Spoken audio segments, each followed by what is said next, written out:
Part 1. Alcibiades 1 by Plato. Translated by Benjamin Jowett. Recording by Kevin Johnson. Appendix One. It seems impossible to separate by any exact line the genuine writings of Plato from the spurious. The only external evidence to them which is of much value is that of Aristotle. For the Alexandrian catalogues of a century later include manifest forgeries. Even the value of the Aristotelian authority is a good deal impaired by the uncertainty concerning the date and authorship of the writings which are ascribed to him. And several of the citations of Aristotle omit the name of Plato, and some of them omit the name of the dialogue from which they are taken.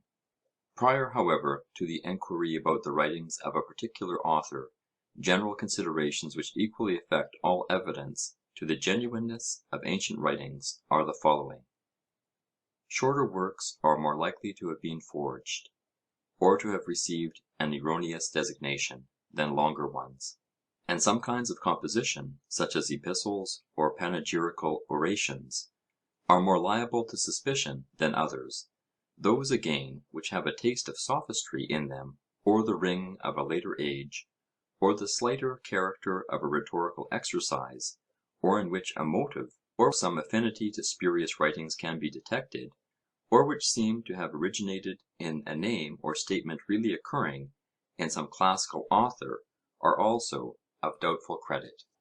While there is no instance of any ancient writing proved to be a forgery which combines excellence with length, a really great and original writer would have no object in fathering his works on Plato, and to the forger or imitator, the literary hack of Alexandria and Athens, the gods did not grant originality or genius.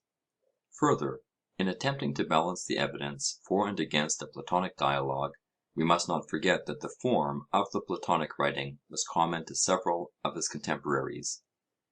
Aeschines, Euclid, Phaedo, Antisthenes, and in the next generation Aristotle are all said to have composed dialogues, and mistakes of names are very likely to have occurred. Greek literature in the 3rd century before Christ was almost as voluminous as our own, and without the safeguards of regular publication, or printing, or binding, or even of distinct titles. An unknown writing was naturally attributed to a known writer whose works bore the same character, and the name once appended easily obtained authority. A tendency may also be observed to blend the works and opinions of the master with those of his scholars. To a later Platonist, the difference between Plato and his imitators was not so perceptible as to ourselves. The memorabilia of Xenophon and the dialogues of Plato are but a part of a considerable Socratic literature which has passed away, and we must consider how we should regard the question of the genuineness of a particular writing, if this lost literature had been preserved to us. These considerations lead us to adopt the following criteria of genuineness. 1. That is most certainly Plato's which Aristotle attributes to him by name, which 2. Is of considerable length, of 3. Great excellence, and also 4. In harmony with the general spirit of the Platonic writings. But the testimony of Aristotle cannot always be distinguished from that of a latter age (see above), and has various degrees of importance. Those writings which he cites without mentioning Plato, under their own names, e.g. the Hippias, the Funeral Oration, the Phaedo, etc., have an inferior degree of evidence in their favour. They may have been supposed by him to be the writings of another, although in the case of really great works, e.g. the Phaedo, this is not credible. Those again which are quoted but not named are still more defective in their external credentials. There may be also a possibility that Aristotle was mistaken, or may have confused the master and his scholars in the case of a short writing, but this is inconceivable about a more important work, e.g. the Laws, especially when we remember that he was living at Athens and a frequenter of the groves of the Academy during the last 20 years of Plato's life.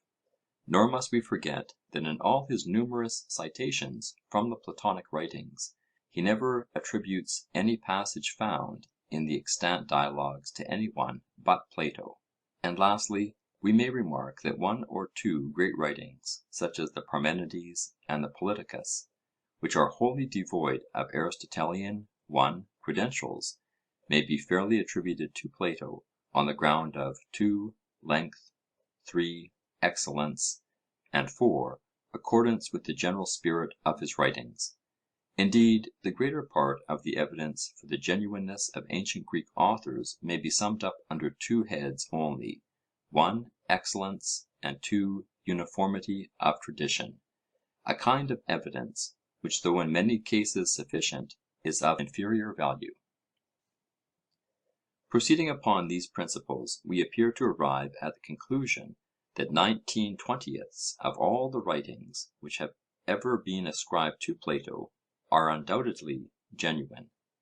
There is another portion of them, including the epistles, the Epinomis, the dialogues rejected by the ancients themselves, namely the Axiocus, De Justo, De Virtute, Demodocus, Sisyphus, Eryxias, which on grounds both of internal and external evidence we are able with equal certainty to reject. But there still remains a small portion of which we are unable to affirm either that they are genuine or spurious.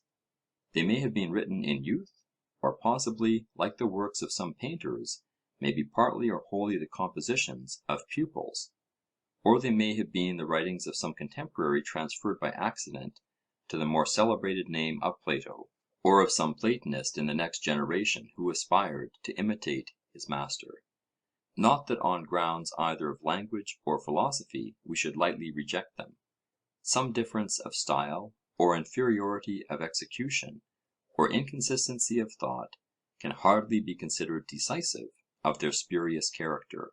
For who always does justice to himself, or who writes with equal care at all times? Certainly not Plato, who exhibits the greatest differences in dramatic power, in the formation of sentences, and in the use of words. If his earlier writings are compared with his later ones, say the Protagoras or Phaedrus with the Laws, or who can be expected to think in the same manner during a period of authorship extending over above 50 years, in an age of great intellectual activity, as well as of political and literary transition? Certainly not Plato, whose earlier writings are separated from his later ones by as wide an interval of philosophical speculation as that which separates his later writings from Aristotle. The dialogues which have been translated in the first appendix, and which appear to have the next claim to genuineness among the Platonic writings, are the Lesser Hippias, the Menexenus or Funeral Oration, the first Alcibiades. Of these, the Lesser Hippias and the Funeral Oration are cited by Aristotle, the first in the Metaphysics, the latter in the Rhetoric. Neither of them are expressly attributed to Plato, but in his citation of both of them he seems to be referring to passages in the extant dialogues. From the mention of Hippias in the singular by Aristotle, we may perhaps infer that he was unacquainted with the second dialogue bearing the same name. Moreover, the mere existence of a greater and lesser Hippias, and of a first and second Alcibiades, does to a certain extent throw a doubt upon both of them. Though a very clever and ingenious work, the Lesser Hippias does not appear to contain anything beyond the power of an imitator, who was also a careful student of the earlier Platonic writings, to invent. The motive or leading thought of the dialogue may be detected in Xenophon Memorabilia, and there is no similar instance of a motive which is taken from Xenophon in an undoubted dialogue of Plato. On the other hand, the upholders of the genuineness of the dialogue will find in the Hippias a true Socratic spirit. They will compare the Ion as being akin both in subject and treatment. They will urge the authority of Aristotle, and they will detect in the treatment of the Sophist, in the satirical reasoning upon Homer, in the reductio ad absurdum of the doctrine that vice is ignorance, traces of a Platonic authorship. In reference to the last point we are doubtful, as in some of the other dialogues, whether the author is asserting or overthrowing the paradox of Socrates, or merely following the argument whither the wind blows. That no conclusion is arrived at is also in accordance with the character of the earlier dialogues. The resemblances or imitations of the Gorgias, Protagoras, and Euthydemus, which have been observed in the Hippias, cannot with certainty be adduced on either side of the argument. On the whole, more may be said in favour of the genuineness of the Hippias than against it. The Menexenus, or funeral oration, is cited by Aristotle, and is interesting as supplying an example of the manner in which the orators praised the Athenians among the Athenians, falsifying persons and dates, and casting a veil over the gloomier events of Athenian history.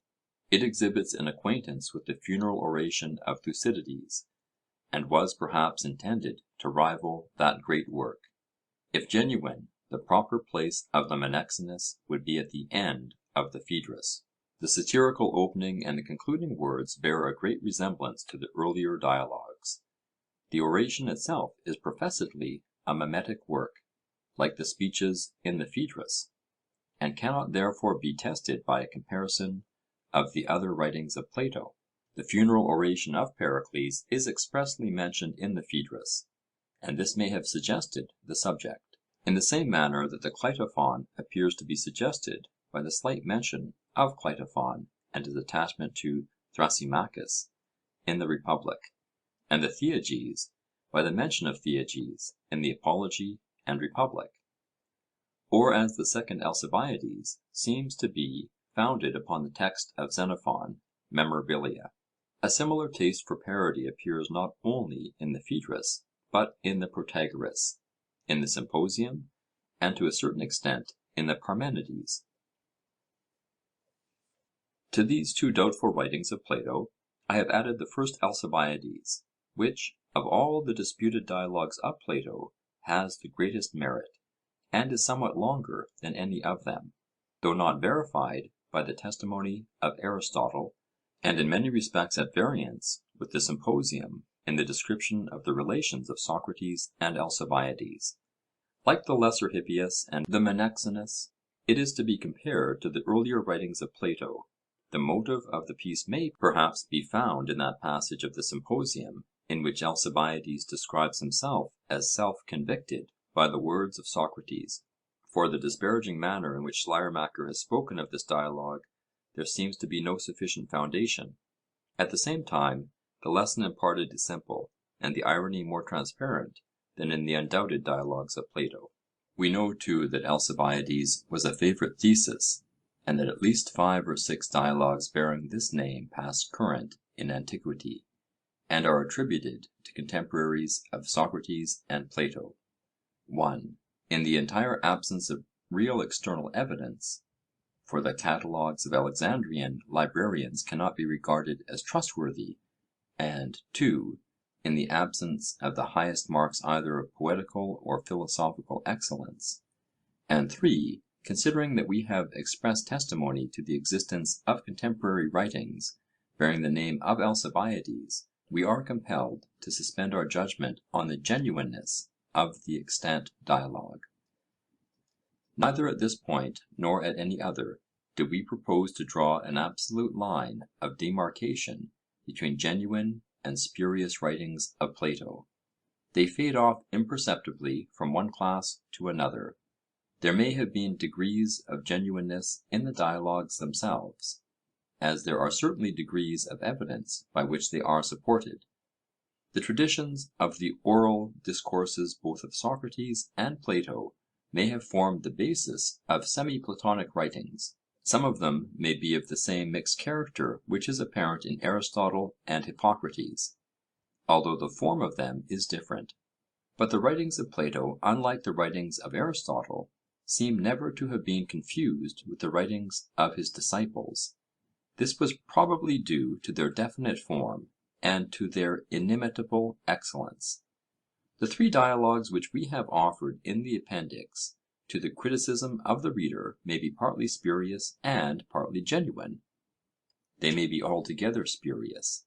That is an alternative which must be frankly admitted. Nor can we maintain of some other dialogues, such as the Parmenides, and the Sophist, and Politicus, that no considerable objection can be urged against them, though greatly overbalanced by the weight, chiefly, of internal evidence in their favour. Nor, on the other hand, can we exclude a bare possibility that some dialogues which are usually rejected, such as the Greater Hippias and the Cleitophon, may be genuine. The nature and object of these semi-Platonic writings require more careful study and more comparison of them with one another, and with forged writings in general, than they have yet received, before we can finally decide on their character.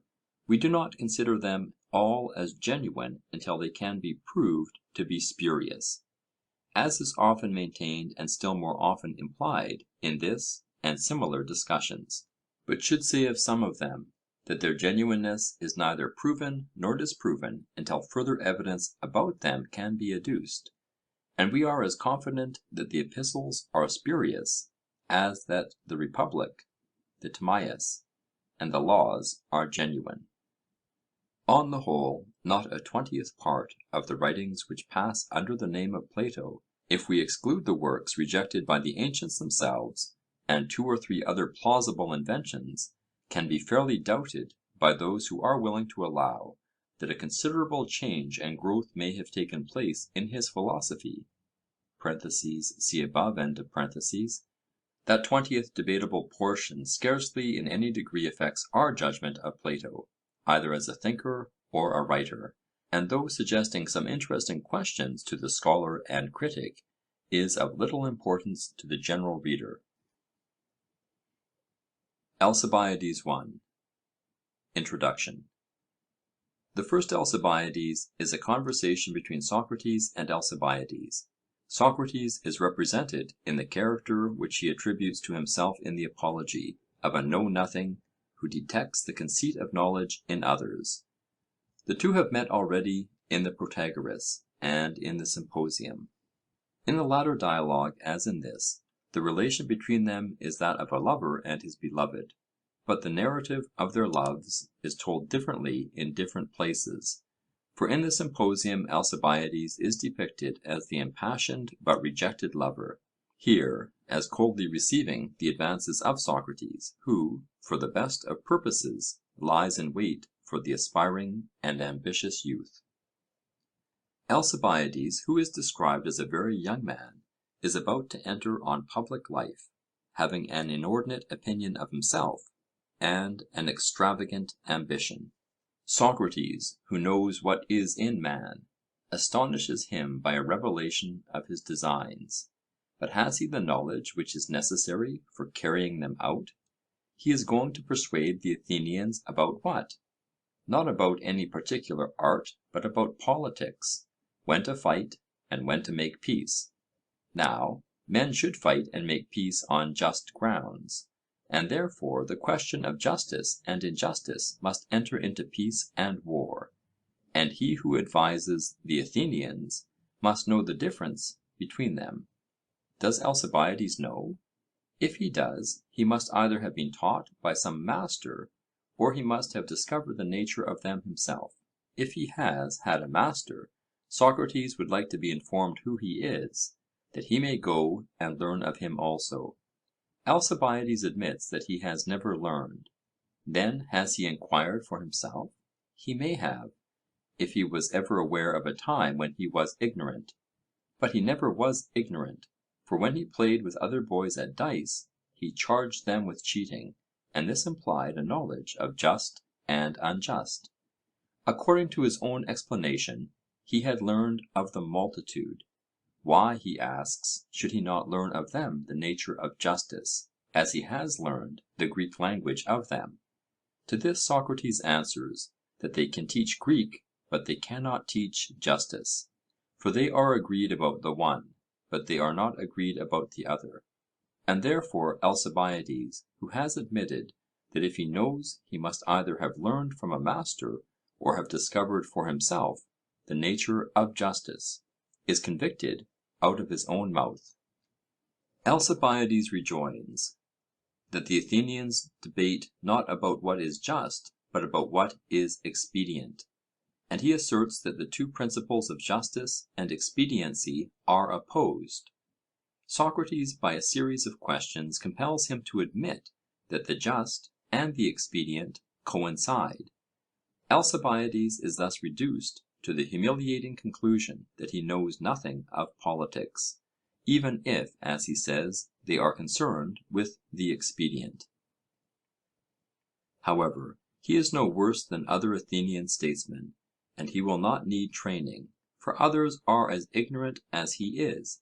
He is reminded that he has to contend not only with his own countrymen, but with their enemies, with the Spartan kings and with the great king of Persia, and he can only attain this higher aim of ambition by the assistance of Socrates. Not that Socrates himself professes to have attained the truth, but the questions which he asks bring others to a knowledge of themselves, and this is the first step in the practice of virtue. The dialogue continues. We wish to become as good as possible, but to be good in what? Alcibiades replies, good in transacting business? But what business? The business of the most intelligent men at Athens. The cobbler is intelligent in shoemaking, and is therefore good in that. He is not intelligent, and therefore not good in weaving. Is he good in the sense which Alcibiades means, who is also bad? I mean, replies Alcibiades, the man who is able to command in the city. But to command what? Horses or men? And if men, under what circumstances? I mean to say that he is able to command men living in social and political relations. And what is their aim? The better preservation of the city. But when is a city better? When there is unanimity, such as exists between husband and wife. Then, when husbands and wives perform their own special duties, there can be no unanimity between them, nor can a city be well ordered when each citizen does his own work only. Alcibiades, having stated first that goodness consists in the unanimity of the citizens, and then in each of them doing his own separate work, is brought to the required point of self-contradiction, leading him to confess his own ignorance. But he is not too old to learn, and may still arrive at the truth, if he is willing to be cross-examined by Socrates.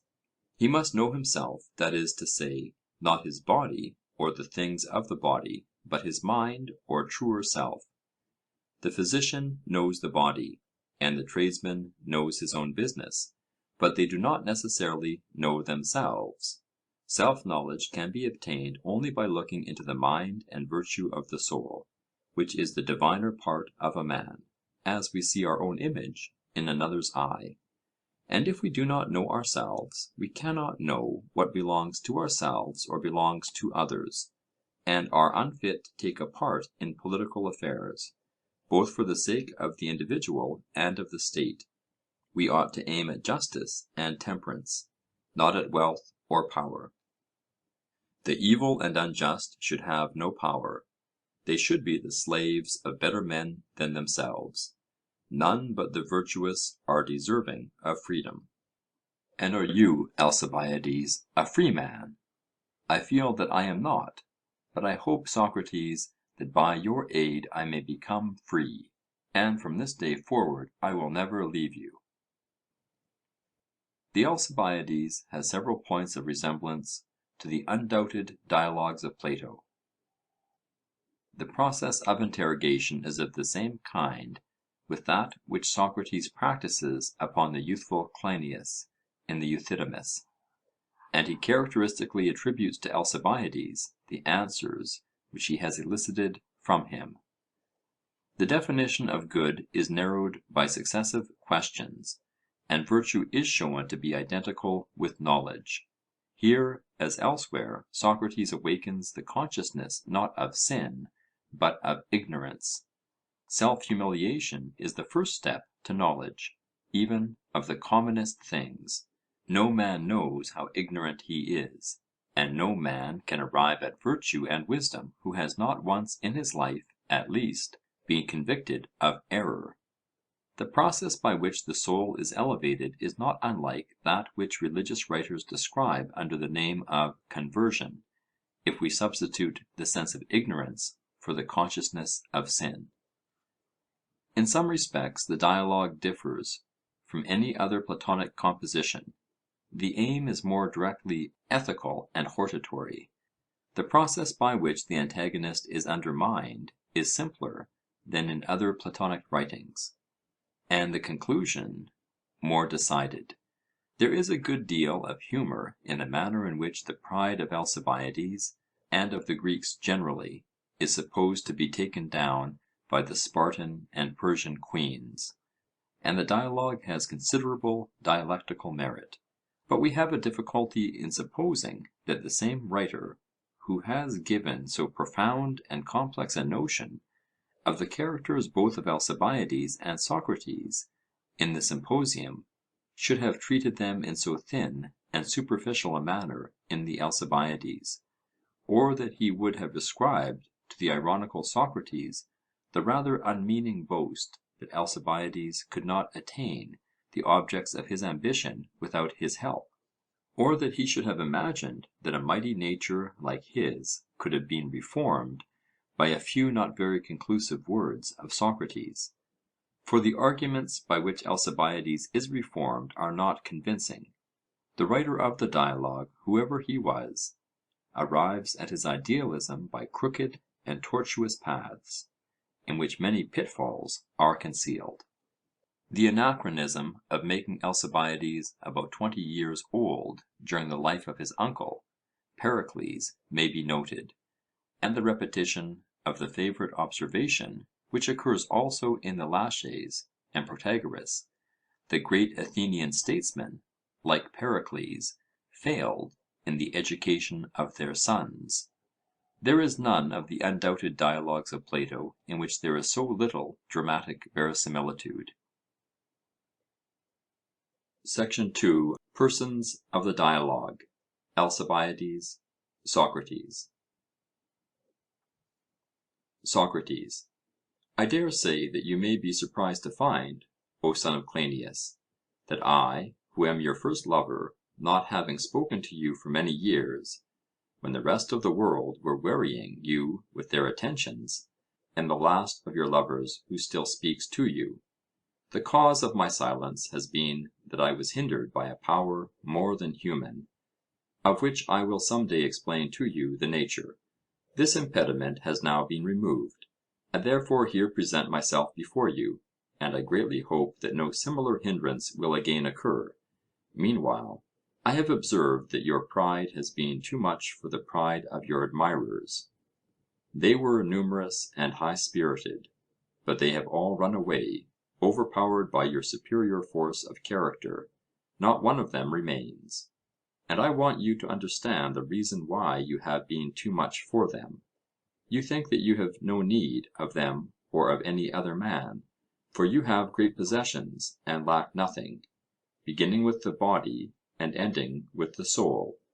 In the first place, you say to yourself that you are the fairest and tallest of the citizens, and this every one who has eyes may see to be true. In the second place, that you are among the noblest of them, highly connected both on the father's and the mother's side, and sprung from one of the most distinguished families in your own state, which is the greatest in Hellas, and having many friends and kinsmen of the best sort, who can assist you when in need. And there is one potent relative who is more to you than all the rest, Pericles the son of Xanthippus, whom your father left guardian of you, and of your brother, and who can do as he pleases not only in this city, but in all Hellas, and among many and mighty barbarous nations. Moreover, you are rich, but I must say that you value yourself least of all upon your possessions, and all these things have lifted you up. You have overcome your lovers, and they have acknowledged that you were too much for them. Have you not remarked their absence? And now I know that you wonder why I, unlike the rest of them, have not gone away, and what can be my motive in remaining? ALCIBIADES: Perhaps, Socrates, you are not aware that I was just going to ask you the very same question. What do you want?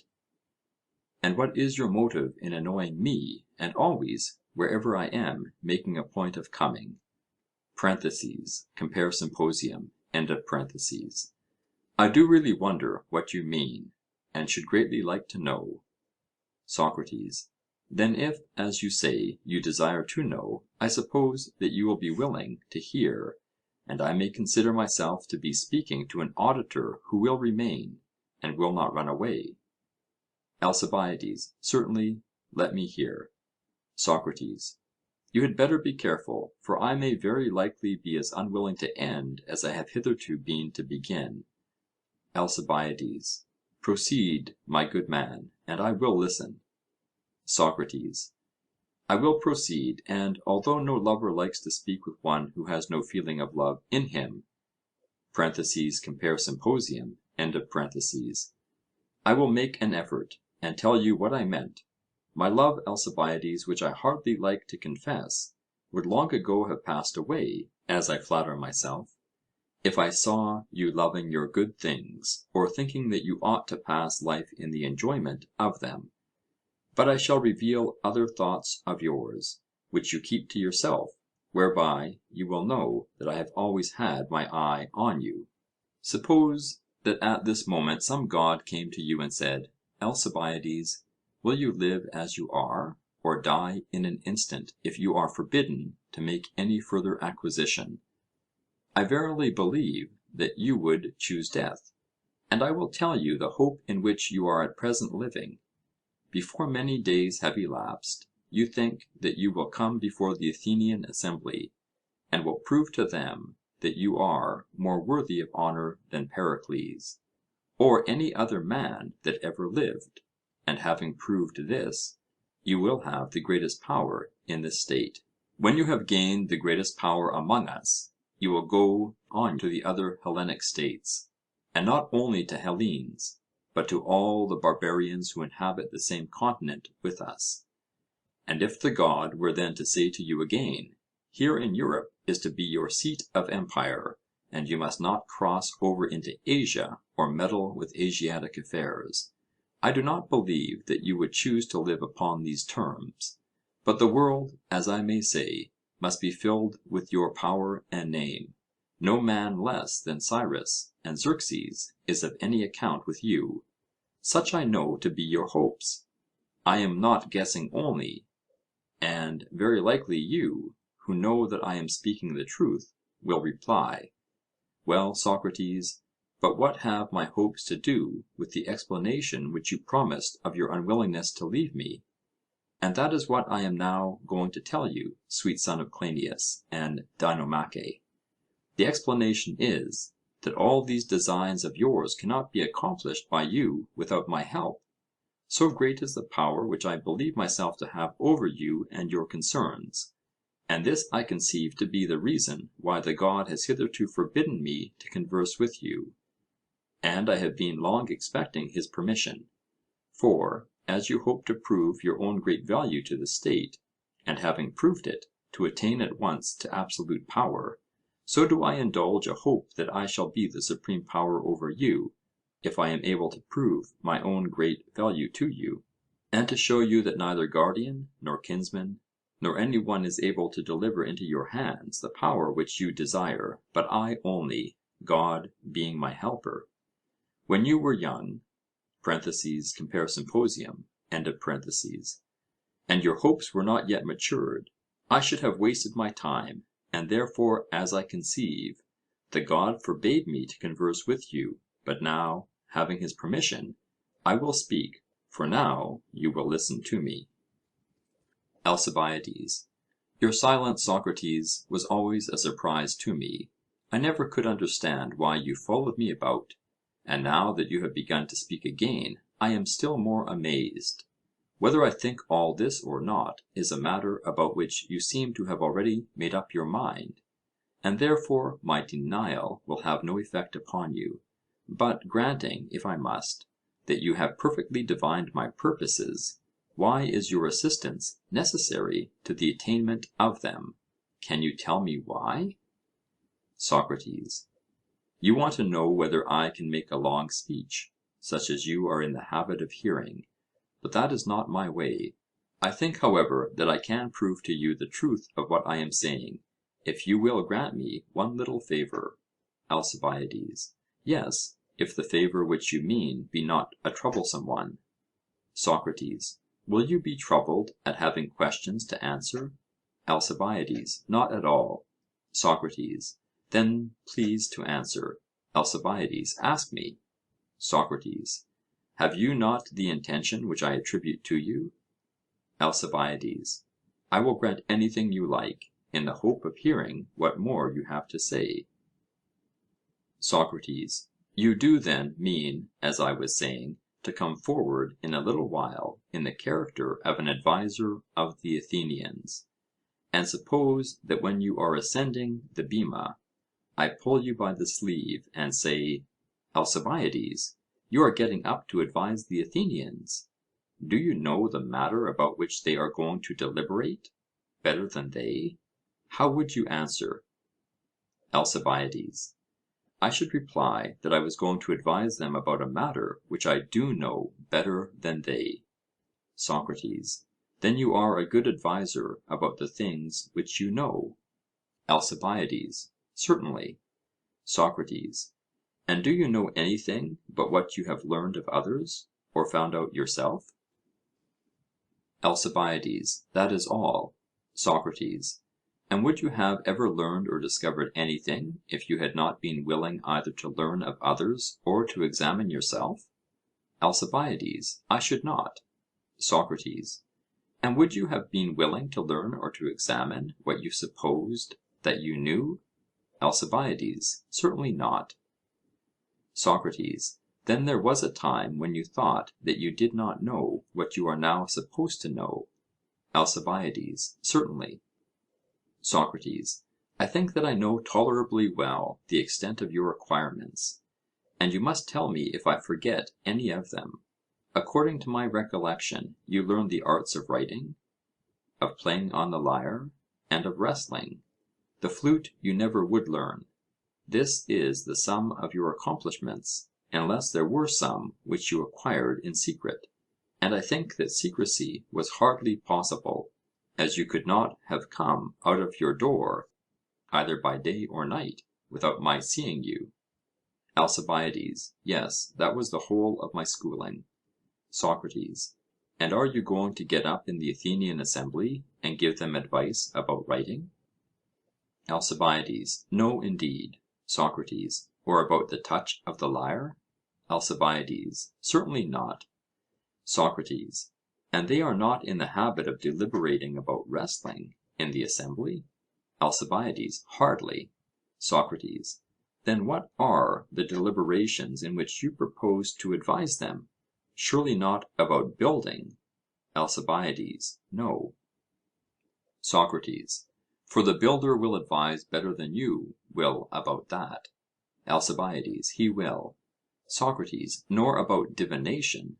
ALCIBIADES: No. SOCRATES: About that again the diviner will advise better than you will? ALCIBIADES: True. SOCRATES: Whether he be little or great, good or ill looking, noble or ignoble, makes no difference? ALCIBIADES: Certainly not. SOCRATES: A man is a good adviser about anything, not because he has riches, but because he has knowledge? ALCIBIADES: Assuredly. SOCRATES: Whether their counsellor is rich or poor is not a matter which will make any difference to the Athenians when they are deliberating about the health of the citizens. They only require that he should be a physician? ALCIBIADES: Of course. SOCRATES: Then what will be the subject of deliberation about which you will be justified in getting up and advising them? ALCIBIADES: About their own concerns, Socrates. SOCRATES: You mean about shipbuilding, for example, when the question is what sort of ships they ought to build? ALCIBIADES: No, I should not advise them about that. Socrates: I suppose because you do not understand shipbuilding. Is that the reason? ALCIBIADES: It is. Socrates: Then about what concerns of theirs will you advise them? ALCIBIADES: About war, Socrates, or about peace, or about any other concerns of the state. Socrates: You mean when they deliberate with whom they ought to make peace, and with whom they ought to go to war, and in what manner? ALCIBIADES: Yes. Socrates: And they ought to go to war with those against whom it is better to go to war? ALCIBIADES: Yes. Socrates: And when it is better? ALCIBIADES: Certainly. Socrates: And for as long a time as is better? ALCIBIADES: Yes. Socrates: But suppose the Athenians to deliberate with whom they ought to close in wrestling, and whom they should grasp by the hand, would you, or the master of gymnastics, be a better adviser of them? ALCIBIADES: Clearly the master of gymnastics. Socrates: And can you tell me on what grounds the master of gymnastics would decide with whom they ought or ought not to close, and when and how? To take an instance, would he not say that they should wrestle with those against whom it is best to wrestle? ALCIBIADES: Yes. Socrates: And as much as is best? ALCIBIADES: Certainly. Socrates: And at such times as are best? ALCIBIADES: Yes. Socrates: Again, you sometimes accompany the lyre with the song and dance? ALCIBIADES: Yes. Socrates: When it is well to do so? ALCIBIADES: Yes. Socrates: And as much as is well? ALCIBIADES: Just so. Socrates: And as you speak of an excellence or art of the best in wrestling, and of an excellence in playing the lyre, I wish you would tell me what this latter is. The excellence of wrestling I call gymnastic, and I want to know what you call the other. ALCIBIADES: I do not understand you. Socrates: Then try to do as I do, for the answer which I gave is universally right, and when I say right, I mean according to rule. ALCIBIADES: Yes. Socrates: And was not the art of which I spoke gymnastic? ALCIBIADES: Certainly. Socrates: And I called the excellence in wrestling gymnastic? ALCIBIADES: You did. Socrates: And I was right? ALCIBIADES: I think that you were. Socrates: Well now, for you should learn to argue prettily, let me ask you in return to tell me, first, what is that art of which playing and singing, and stepping properly in the dance, are parts? What is the name of the whole? I think that by this time you must be able to tell. ALCIBIADES: Indeed I cannot. Socrates: Then let me put the matter in another way. What do you call the goddesses who are the patronesses of art? ALCIBIADES: The Muses, do you mean, Socrates? Socrates: Yes, I do. And what is the name of the art which is called after them? ALCIBIADES: I suppose that you mean music. Socrates: Yes, that is my meaning. And what is the excellence of the art of music? As I told you truly that the excellence of wrestling was gymnastic, what is the excellence of music? To be what? ALCIBIADES: To be musical, I suppose. Socrates: Very good. And now please to tell me what is the excellence of war and peace, as the more musical was the more excellent, or the more gymnastical was the more excellent. Tell me, what name do you give to the more excellent in war and peace? ALCIBIADES: But I really cannot tell you. Socrates: But if you were offering advice to another and said to him, This food is better than that, at this time and in this quantity, and he said to you, What do you mean, Alcibiades, by the word better? You would have no difficulty in replying that you meant more wholesome, although you do not profess to be a physician. And when the subject is one of which you profess to have knowledge, and about which you are ready to get up and advise as if you knew, are you not ashamed, when you are asked, not to be able to answer the question? Is it not disgraceful? ALCIBIADES: Very. SOCRATES: Well then, consider and try to explain what is the meaning of better in the matter of making peace and going to war with those against whom you ought to go to war. To what does the word refer? ALCIBIADES: I am thinking, and I cannot tell. SOCRATES: But you surely know what are the charges which we bring against one another, when we arrive at the point of making war, and what name we give them? ALCIBIADES: Yes, certainly; we say that deceit or violence has been employed, or that we have been defrauded. SOCRATES: And how does this happen? Will you tell me how? For there may be a difference in the manner. ALCIBIADES: Do you mean by how, Socrates, whether we suffered these things justly or unjustly? SOCRATES: Exactly. ALCIBIADES: There can be no greater difference than between just and unjust.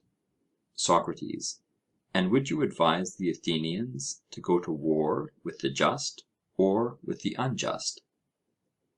ALCIBIADES: That is an awkward question, for certainly, even if a person did intend to go to war with the just, he would not admit that they were just. SOCRATES: He would not go to war because it would be unlawful. ALCIBIADES: Neither lawful nor honourable. SOCRATES: Then you, too, would address them on principles of justice? ALCIBIADES: Certainly. SOCRATES: What then is justice but that better of which I spoke, in going to war or not going to war with those against whom we ought or ought not, and when we ought or ought not to go to war? ALCIBIADES: Clearly. SOCRATES: But how is this, friend Alcibiades? Have you forgotten that you do not know this, or have you been to the schoolmaster without my knowledge? And has he taught you to discern the just from the unjust? Who is he? I wish you would tell me, that I may go and learn of him. You shall introduce me. ALCIBIADES: You are mocking, Socrates. SOCRATES: No, indeed. I most solemnly declare to you by Zeus, who is the god of our common friendship, and whom I never will forswear, that I am not. Tell me then who this instructor is, if he exists. ALCIBIADES: But perhaps he does not exist. May I not have acquired the knowledge of just and unjust in some other way? SOCRATES: Yes, if you have discovered them. ALCIBIADES: But do you not think that I could discover them? SOCRATES: I am sure that you might, if you enquired about them. ALCIBIADES: And do you not think that I would enquire? SOCRATES: Yes, if you thought that you did not know them. ALCIBIADES: And was there not a time when I did so think? SOCRATES: Very good; and can you tell me how long it is since you thought that you did not know the nature of the just and the unjust? What do you say to a year ago? Were you then in a state of conscious ignorance and enquiry? Or did you think that you knew? And please to answer truly, that our discussion may not be in vain. ALCIBIADES: Well, I thought that I knew. SOCRATES: And 2 years ago, and 3 years ago, and 4 years ago, you knew all the same? ALCIBIADES: I did. SOCRATES: And more than 4 years ago, you were a child, were you not? ALCIBIADES: Yes. SOCRATES: And then I am quite sure that you thought you knew. ALCIBIADES: Why are you so sure? SOCRATES: Because I often heard you, when a child, in your teacher's house or elsewhere, playing at dice or some other game with the boys, not hesitating at all about the nature of the just and unjust, but very confident, crying and shouting that one of the boys was a rogue and a cheat, and had been cheating. Is it not true? ALCIBIADES: But what was I to do, Socrates, when anybody cheated me? SOCRATES: And how can you say, what was I to do, if at the time you did not know whether you were wronged or not? ALCIBIADES: To be sure I knew, I was quite aware that I was being cheated. Socrates, then you suppose yourself even when a child to have known the nature of just and unjust? Alcibiades: Certainly, and I did know then. Socrates: And when did you discover them? Not, surely, at the time when you thought that you knew them? Alcibiades: Certainly not. Socrates: And when did you think that you were ignorant? If you consider, you will find that there never was such a time. Alcibiades: Really, Socrates, I cannot say. Socrates: Then you did not learn them by discovering them? Alcibiades: Clearly not. Socrates: But just before you said that you did not know them by learning. Now, if you have neither discovered nor learned them, how and whence do you come to know them? Alcibiades: I suppose that I was mistaken in saying that I knew them through my own discovery of them, whereas in truth I learned them in the same way that other people learn. Socrates: So you said before, and I must again ask, of whom? Do tell me. Alcibiades: Of the many. Socrates: Do you take refuge in them? I cannot say much for your teachers. Alcibiades: Why? Are they not able to teach? Socrates: They could not teach you how to play at draughts, which you would acknowledge, would you not, to be a much smaller matter than justice? Alcibiades: Yes. Socrates: And can they teach the better who are unable to teach the worse? Alcibiades: I think that they can. At any rate, they can teach many far better things than to play at draughts. Socrates: What things? Alcibiades: Why, for example, I learned to speak Greek of them, and I cannot say who was my teacher, or to whom I am to attribute my knowledge of Greek, if not to those good for nothing teachers, as you call them. Socrates: Why, yes, my friend, and the many are good enough teachers of Greek, and some of their instructions in that line may be justly praised. Alcibiades: Why is that? Socrates: Why, because they have the qualities which good teachers ought to have. Alcibiades: What qualities? Socrates: Why, you know that knowledge is the first qualification of any teacher. Alcibiades: Certainly. Socrates: And if they know, they must agree together and not differ. Alcibiades: Yes. Socrates: And would you say that they knew the things about which they differ?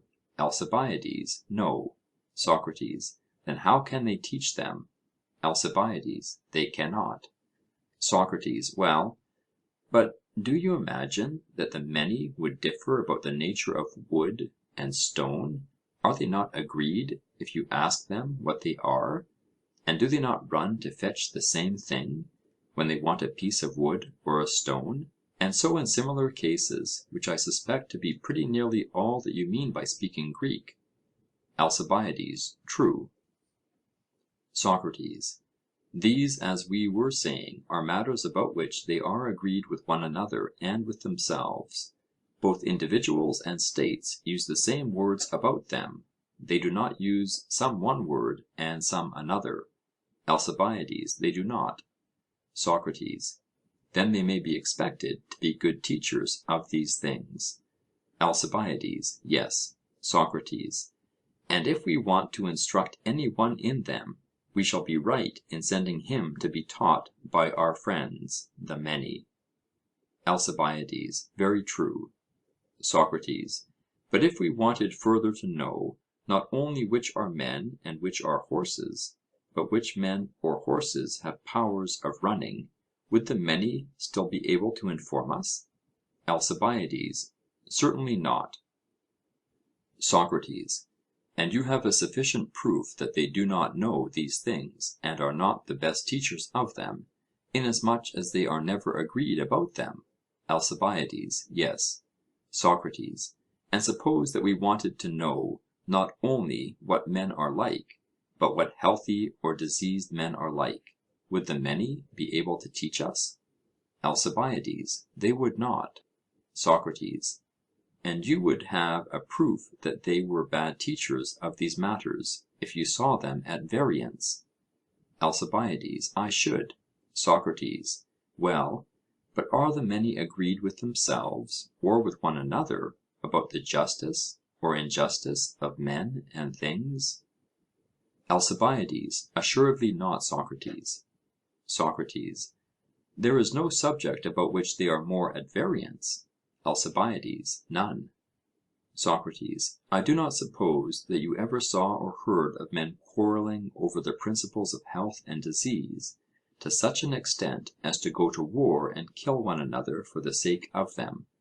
ALCIBIADES: No, indeed.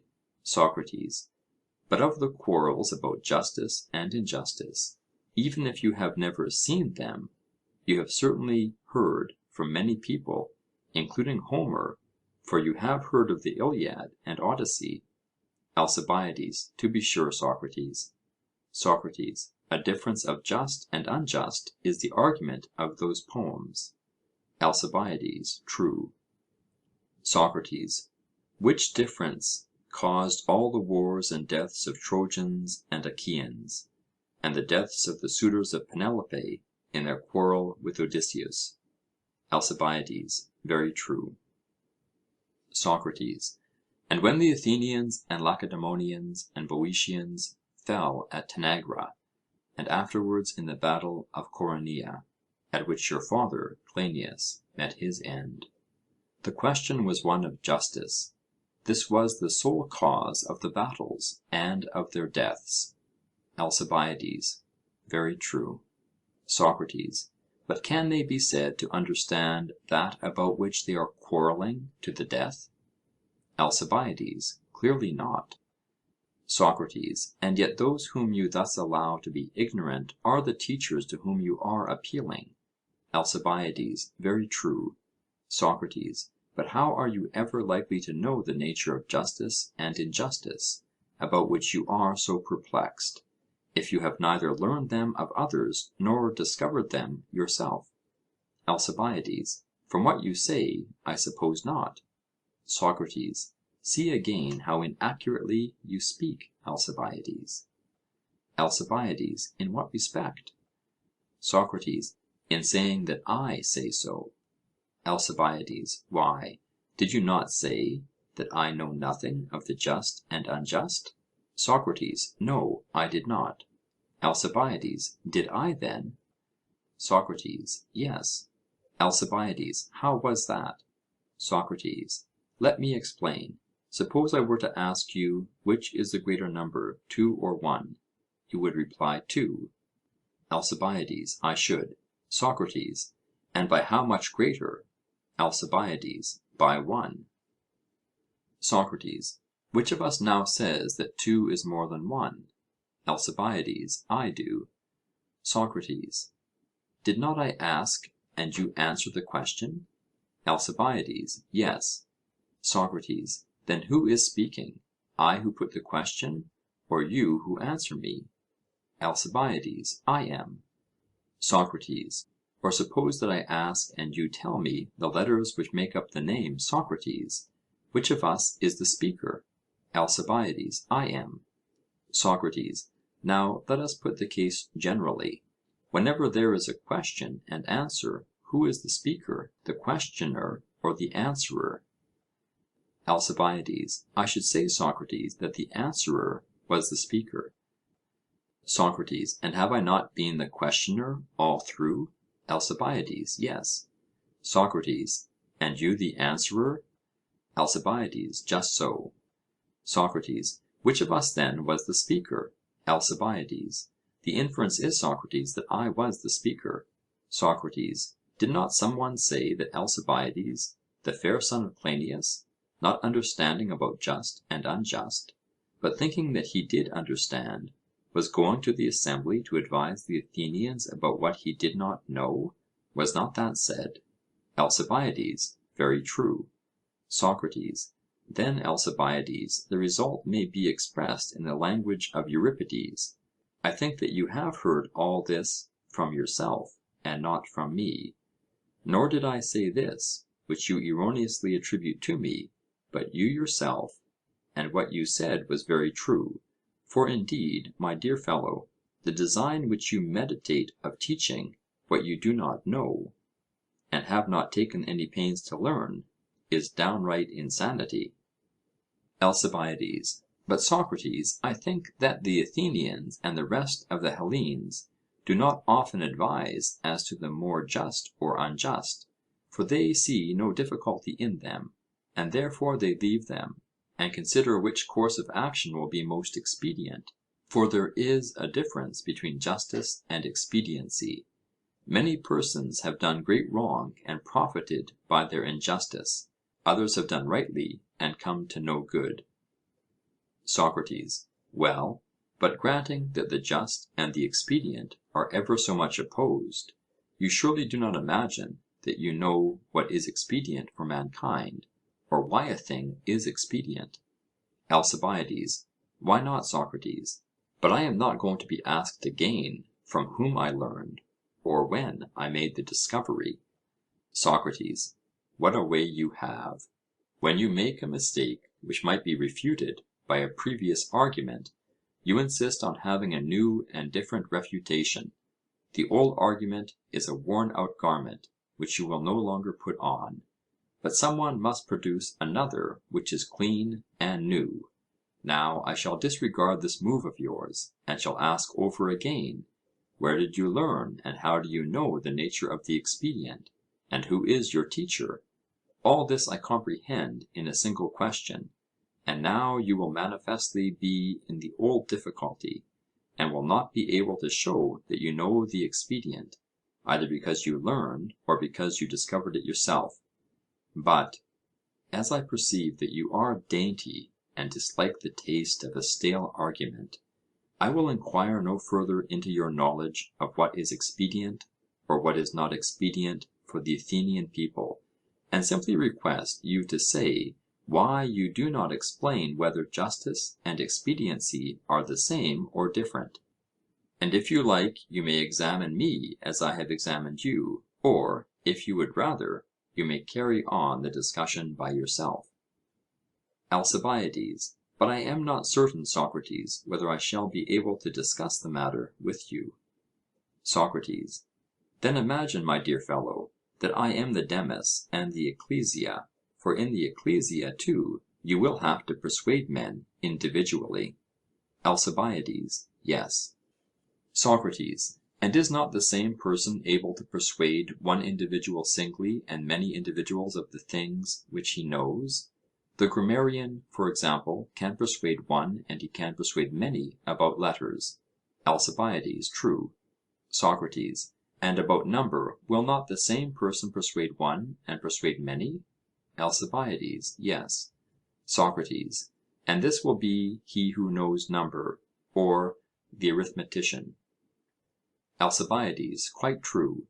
SOCRATES: And cannot you persuade one man about that of which you can persuade many? ALCIBIADES: I suppose so. SOCRATES: And that of which you can persuade either is clearly what you know? ALCIBIADES: Yes. SOCRATES: And the only difference between one who argues as we are doing, and the orator who is addressing an assembly, is that the one seeks to persuade a number, and the other an individual, of the same things? ALCIBIADES: I suppose so. SOCRATES: Well then, since the same person who can persuade a multitude can persuade individuals, try conclusions upon me, and prove to me that the just is not always expedient. ALCIBIADES: You take liberties, Socrates. SOCRATES: I shall take the liberty of proving to you the opposite of that which you will not prove to me. ALCIBIADES: Proceed. SOCRATES: Answer my questions, that is all. ALCIBIADES: Nay, I should like you to be the speaker. SOCRATES: What? Do you not wish to be persuaded? ALCIBIADES: Certainly I do. SOCRATES: And can you be persuaded better than out of your own mouth? ALCIBIADES: I think not.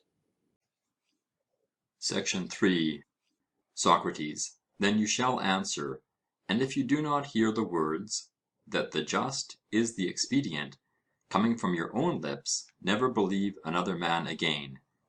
ALCIBIADES: I won't, but answer I will, for I do not see how I can come to any harm.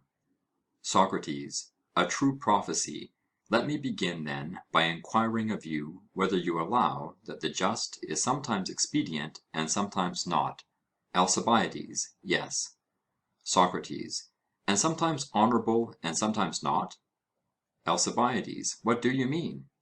SOCRATES: I am asking if you ever knew any one who did what was dishonourable and yet just.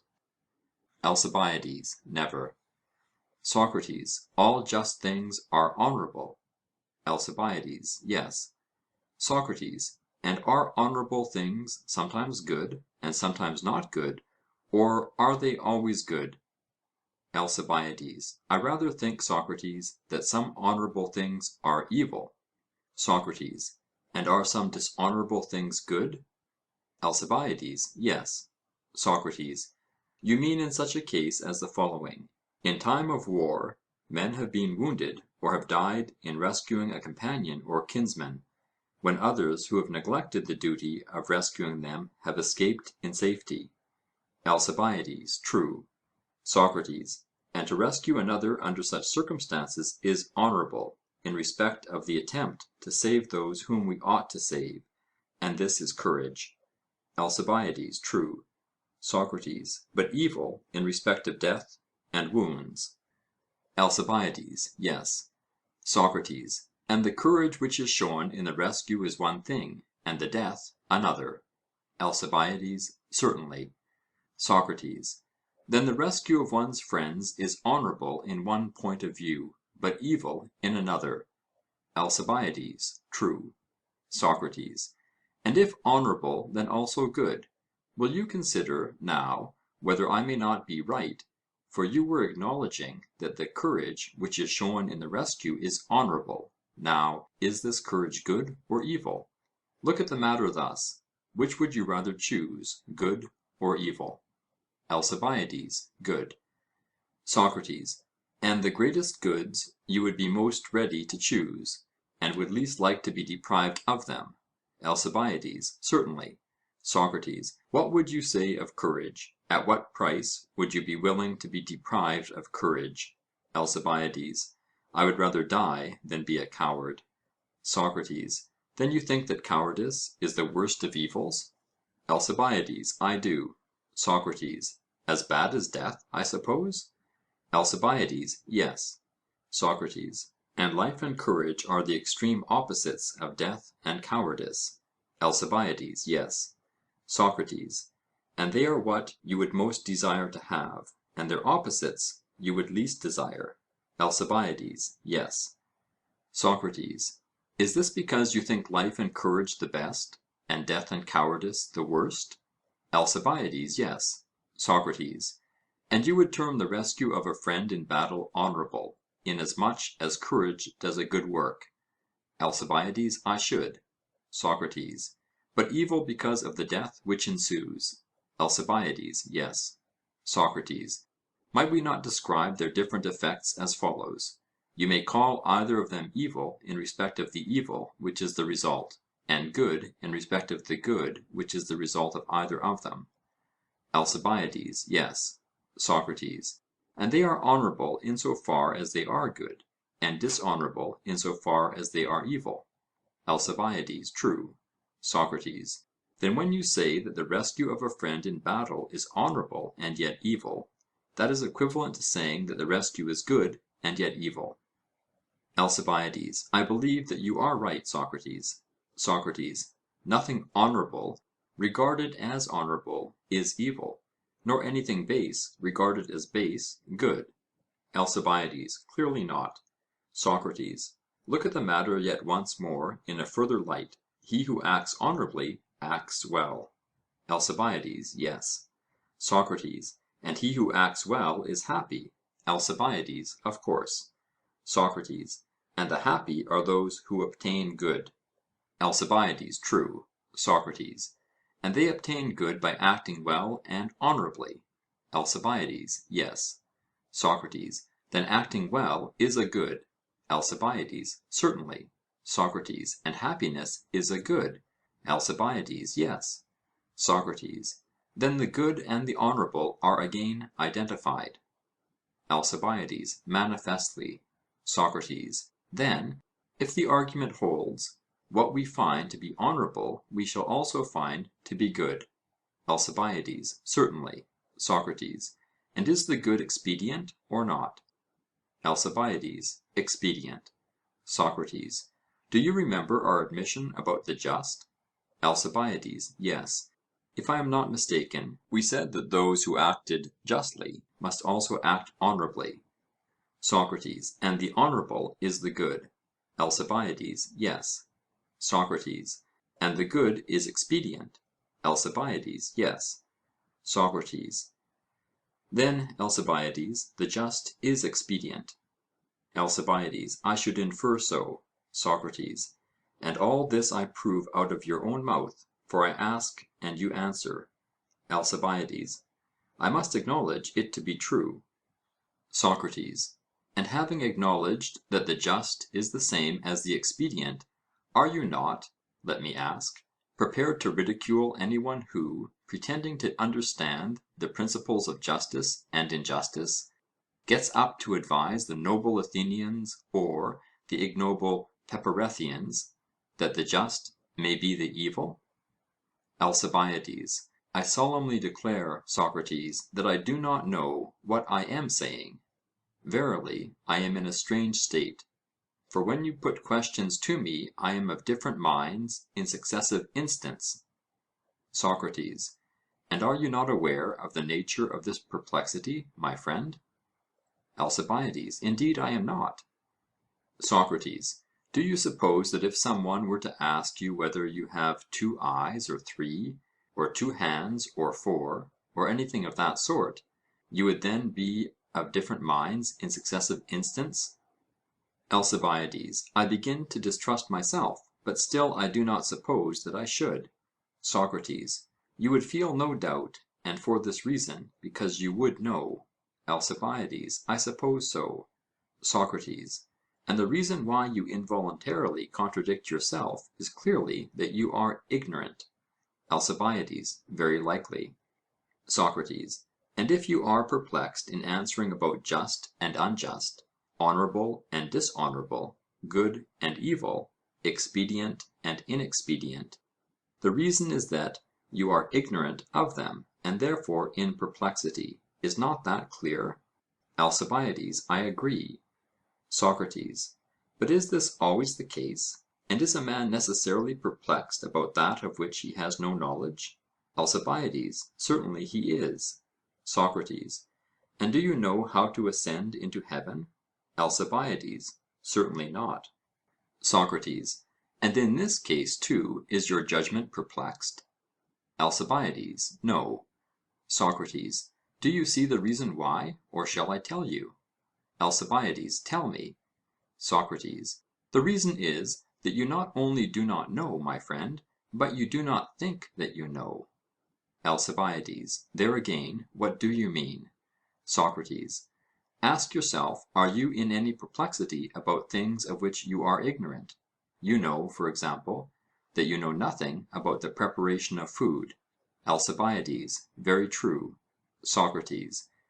And do you think and perplex yourself about the preparation of food, or do you leave that to some one who understands the art?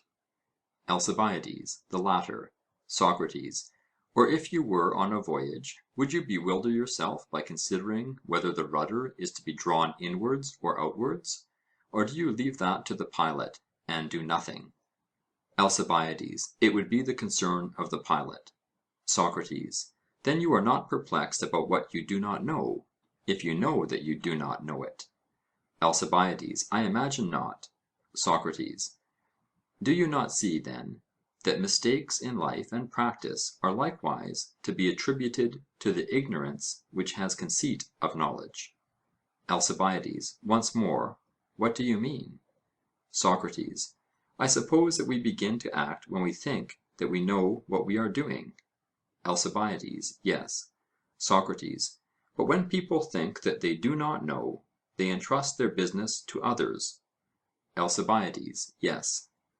SOCRATES: And so there is a class of ignorant persons who do not make mistakes in life, because they trust others about things of which they are ignorant. ALCIBIADES: True.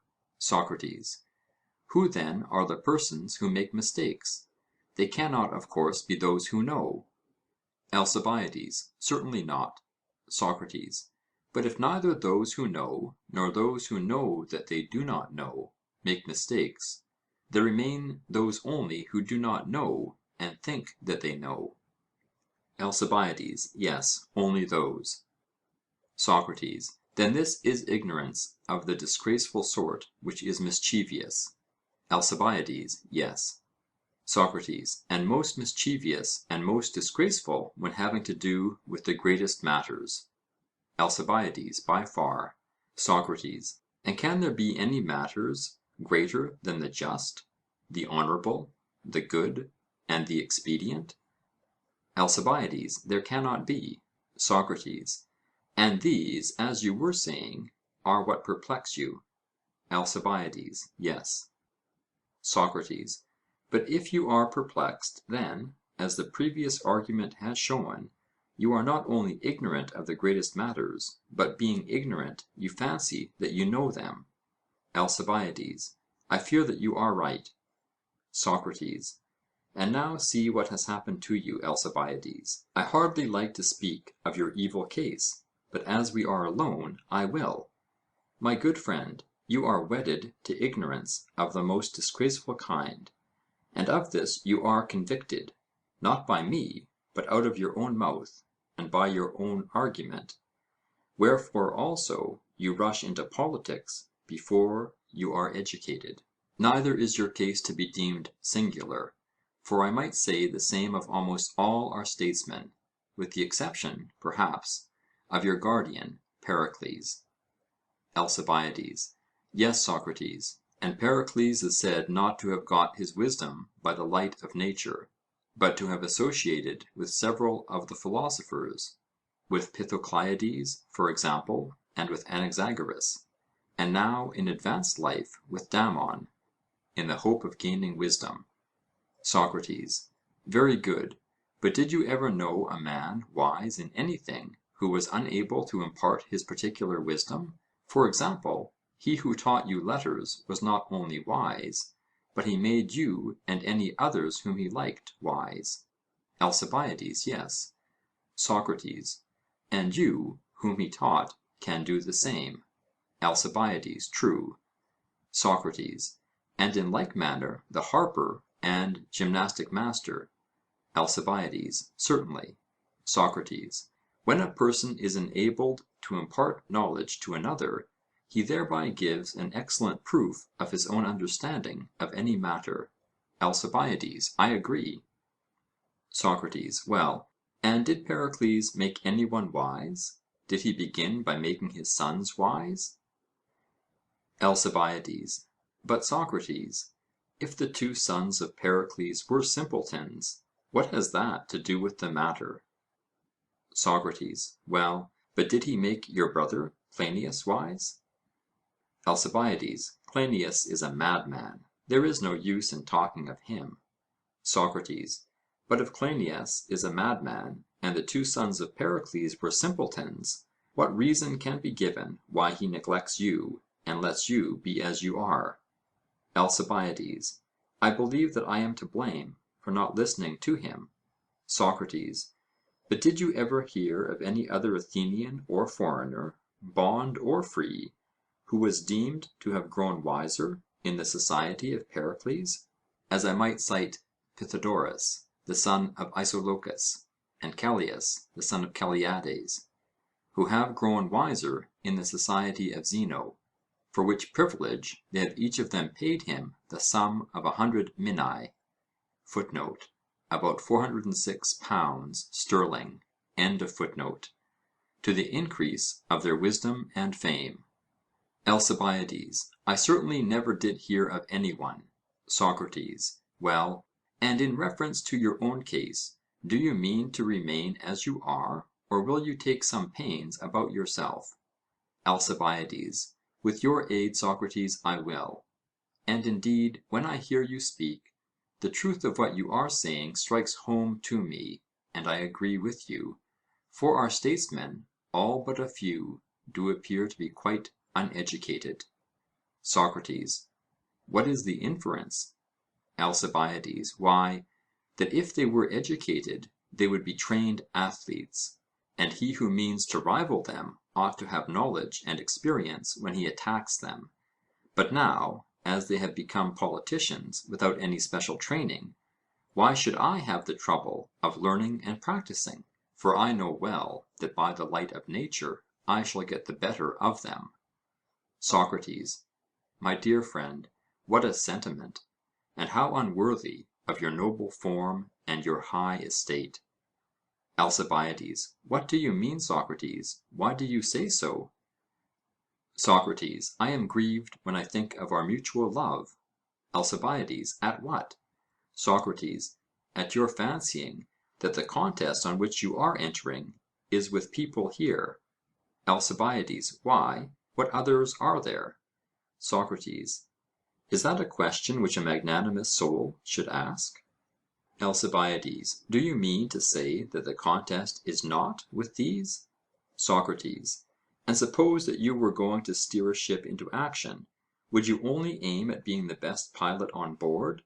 Would you not, while acknowledging that you must possess this degree of excellence, rather look to your antagonists, and not, as you are now doing, to your fellow combatants? You ought to be so far above these latter that they will not even dare to be your rivals, and, being regarded by you as inferiors, will do battle for you against the enemy.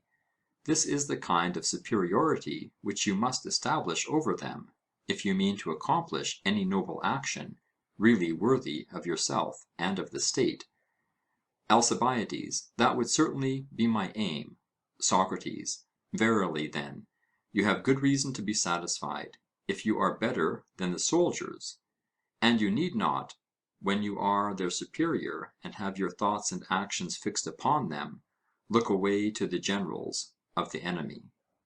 ALCIBIADES: Of whom are you speaking, Socrates?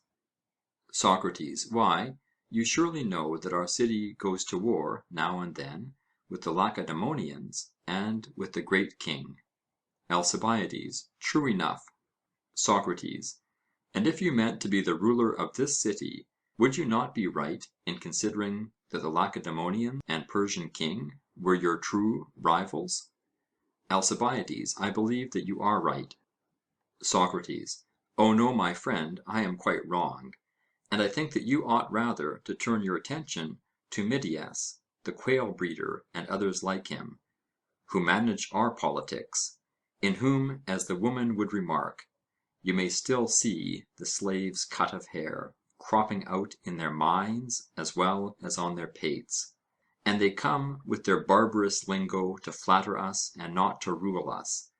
To these I say you should look, and then you need not trouble yourself about your own fitness to contend in such a noble arena. There is no reason why you should either learn what has to be learned, or practice what has to be practised, and only when thoroughly prepared enter on a political career. ALCIBIADES: There I think, Socrates, that you are right. I do not suppose, however, that the Spartan generals or the great king are really different from anybody else. Socrates: But, my dear friend, do consider what you are saying. ALCIBIADES: What am I to consider? Socrates: In the first place, will you be more likely to take care of yourself, if you are in a wholesome fear and dread of them, or if you are not? ALCIBIADES: Clearly, if I have such a fear of them. Socrates: And do you think that you will sustain any injury if you take care of yourself? ALCIBIADES: No, I shall be greatly benefited. Socrates: And this is one very important respect in which that notion of yours is bad. ALCIBIADES: True. Socrates: In the next place, consider that what you say is probably false. ALCIBIADES: How so?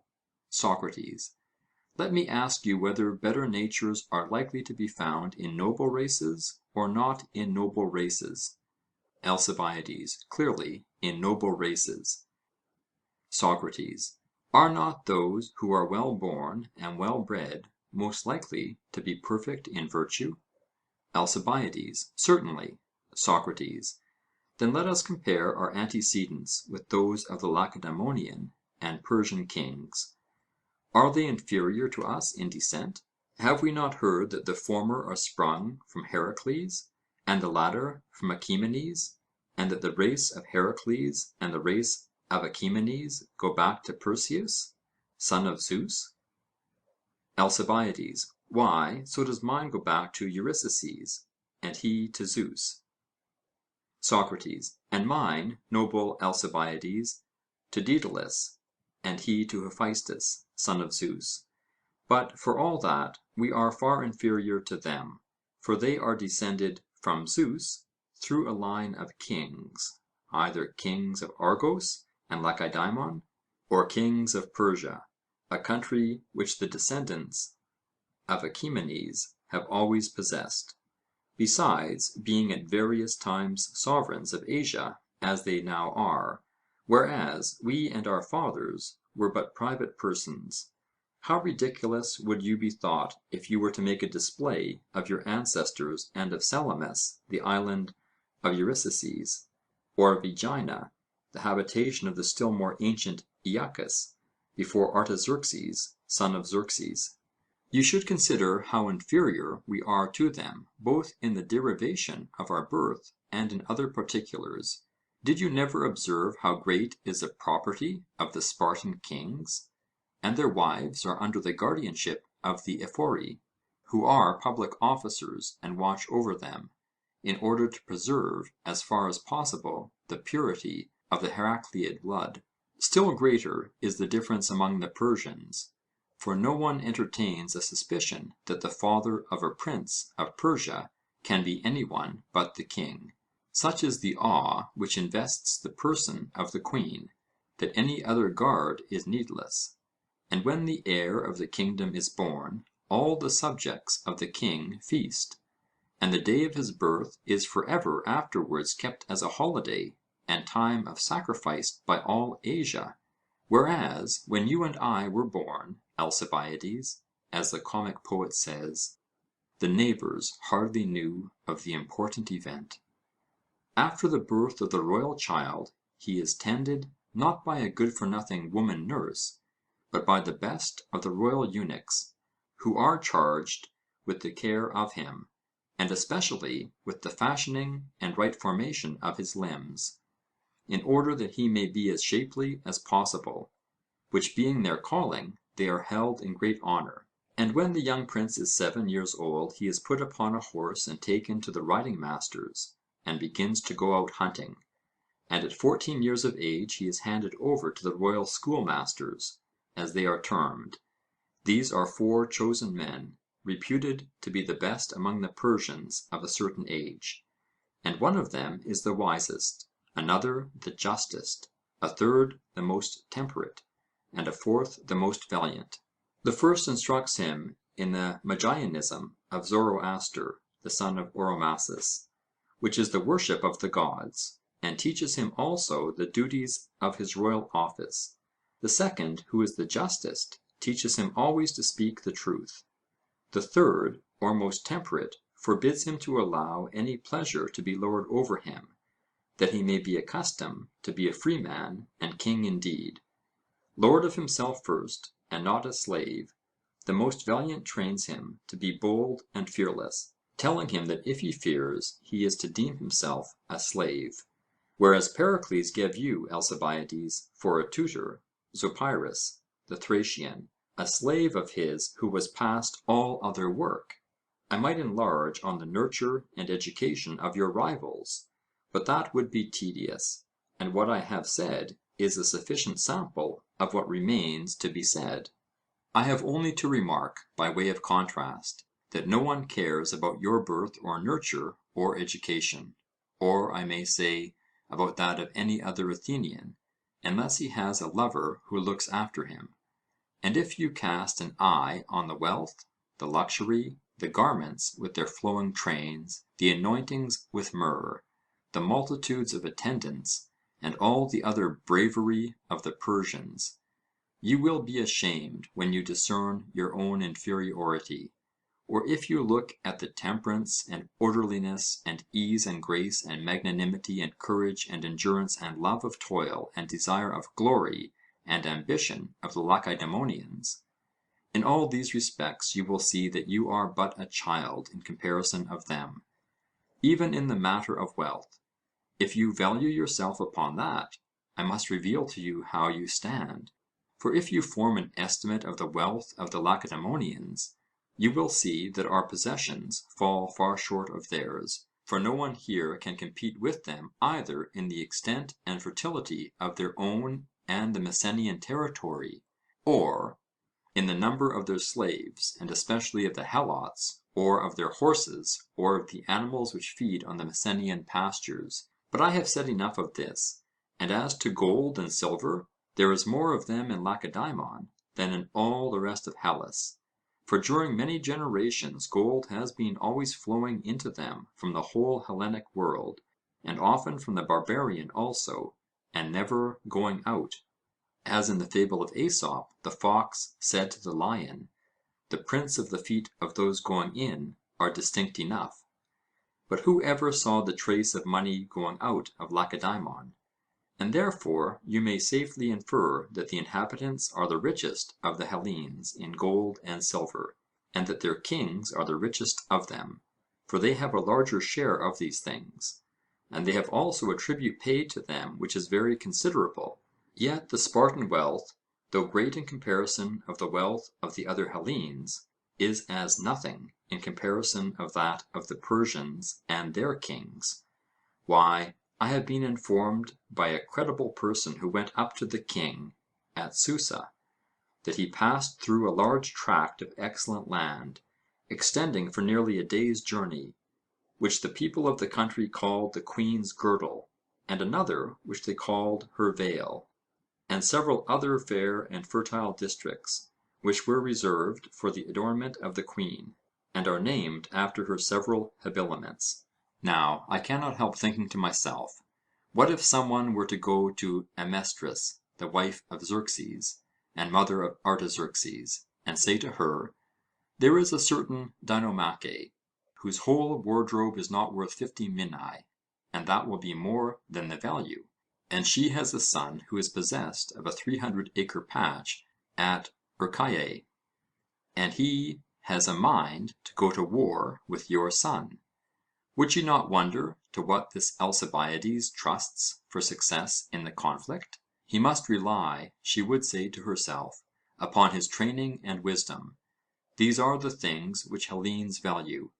And if she heard that this Alcibiades who is making the attempt is not as yet 20 years old, and is wholly uneducated, and when his lover tells him that he ought to get education and training first, and then go and fight the king, he refuses, and says that he is well enough as he is, would she not be amazed, and ask, on what then does the youth rely? And if we replied, he relies on his beauty, and stature, and birth, and mental endowments, she would think that we were mad, Alcibiades, when she compared the advantages which you possess with those of her own people.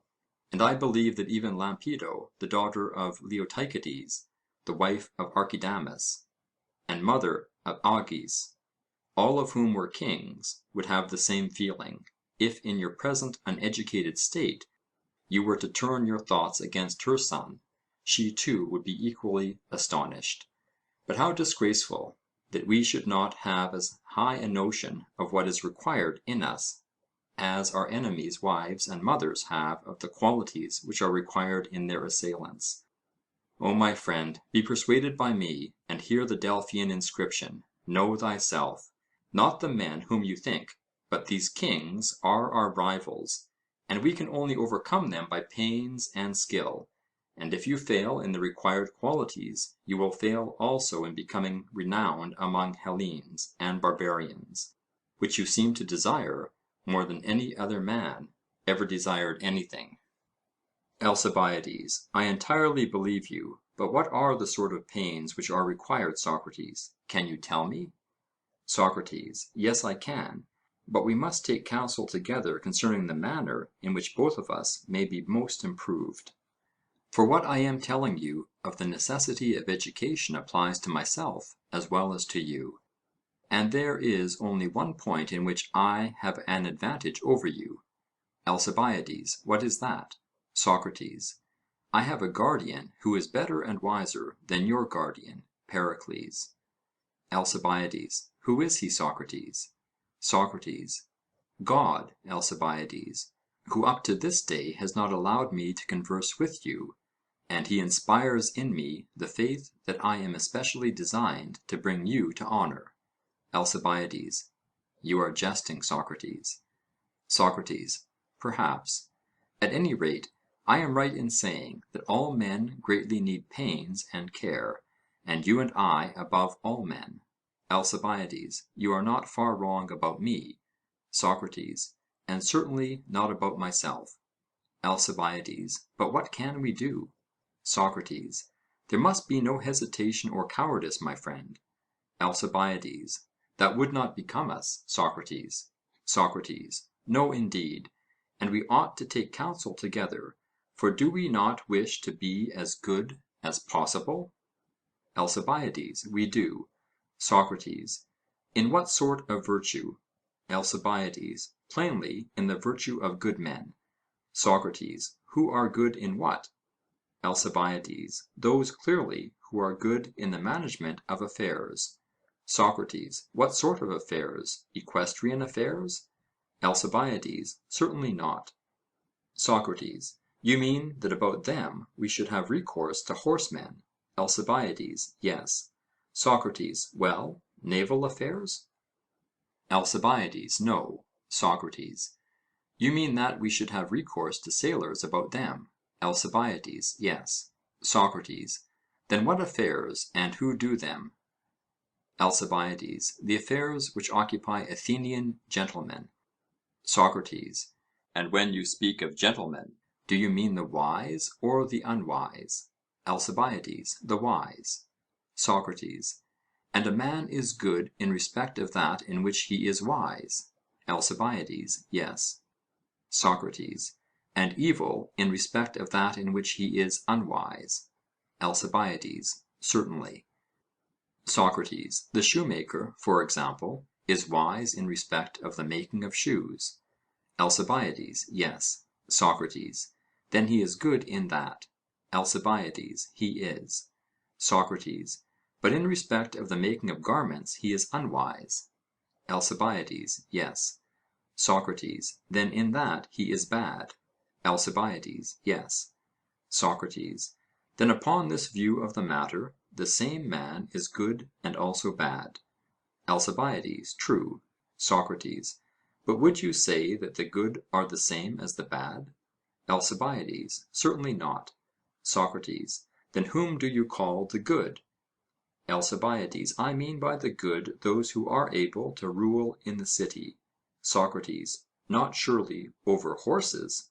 ALCIBIADES: Certainly not. SOCRATES: But over men? ALCIBIADES: Yes. SOCRATES: When they are sick? ALCIBIADES: No. SOCRATES: Or on a voyage? ALCIBIADES: No. SOCRATES: Or reaping the harvest? ALCIBIADES: No. SOCRATES: When they are doing something or nothing? ALCIBIADES: When they are doing something, I should say. SOCRATES: I wish that you would explain to me what this something is. ALCIBIADES: When they are having dealings with one another, and using one another's services, as we citizens do in our daily life. SOCRATES: Those of whom you speak are ruling over men who are using the services of other men? ALCIBIADES: Yes. SOCRATES: Are they ruling over the signal men who give the time to the rowers? ALCIBIADES: No, they are not. SOCRATES: That would be the office of the pilot? ALCIBIADES: Yes. SOCRATES: But perhaps you mean that they rule over flute players, who lead the singers and use the services of the dancers? ALCIBIADES: Certainly not. SOCRATES: That would be the business of the teacher of the chorus? ALCIBIADES: Yes. SOCRATES: Then what is the meaning of being able to rule over men who use other men? ALCIBIADES: I mean that they rule over men who have common rights of citizenship, and dealings with one another. SOCRATES: And what sort of an art is this? Suppose that I ask you again, as I did just now, what art makes men know how to rule over their fellow sailors? How would you answer? ALCIBIADES: The art of the pilot. SOCRATES: And if I may recur to another old instance, what art enables them to rule over their fellow singers? ALCIBIADES: The art of the teacher of the chorus, which you were just now mentioning. SOCRATES: And what do you call the art of fellow citizens? ALCIBIADES: I should say, good counsel, Socrates. SOCRATES: And is the art of the pilot evil counsel? ALCIBIADES: No. SOCRATES: But good counsel? ALCIBIADES: Yes, that is what I should say, good counsel, of which the aim is the preservation of the voyagers. SOCRATES: True. And what is the aim of that other good counsel of which you speak? ALCIBIADES: The aim is the better order and preservation of the city. SOCRATES: And what is that of which the absence or presence improves and preserves the order of the city?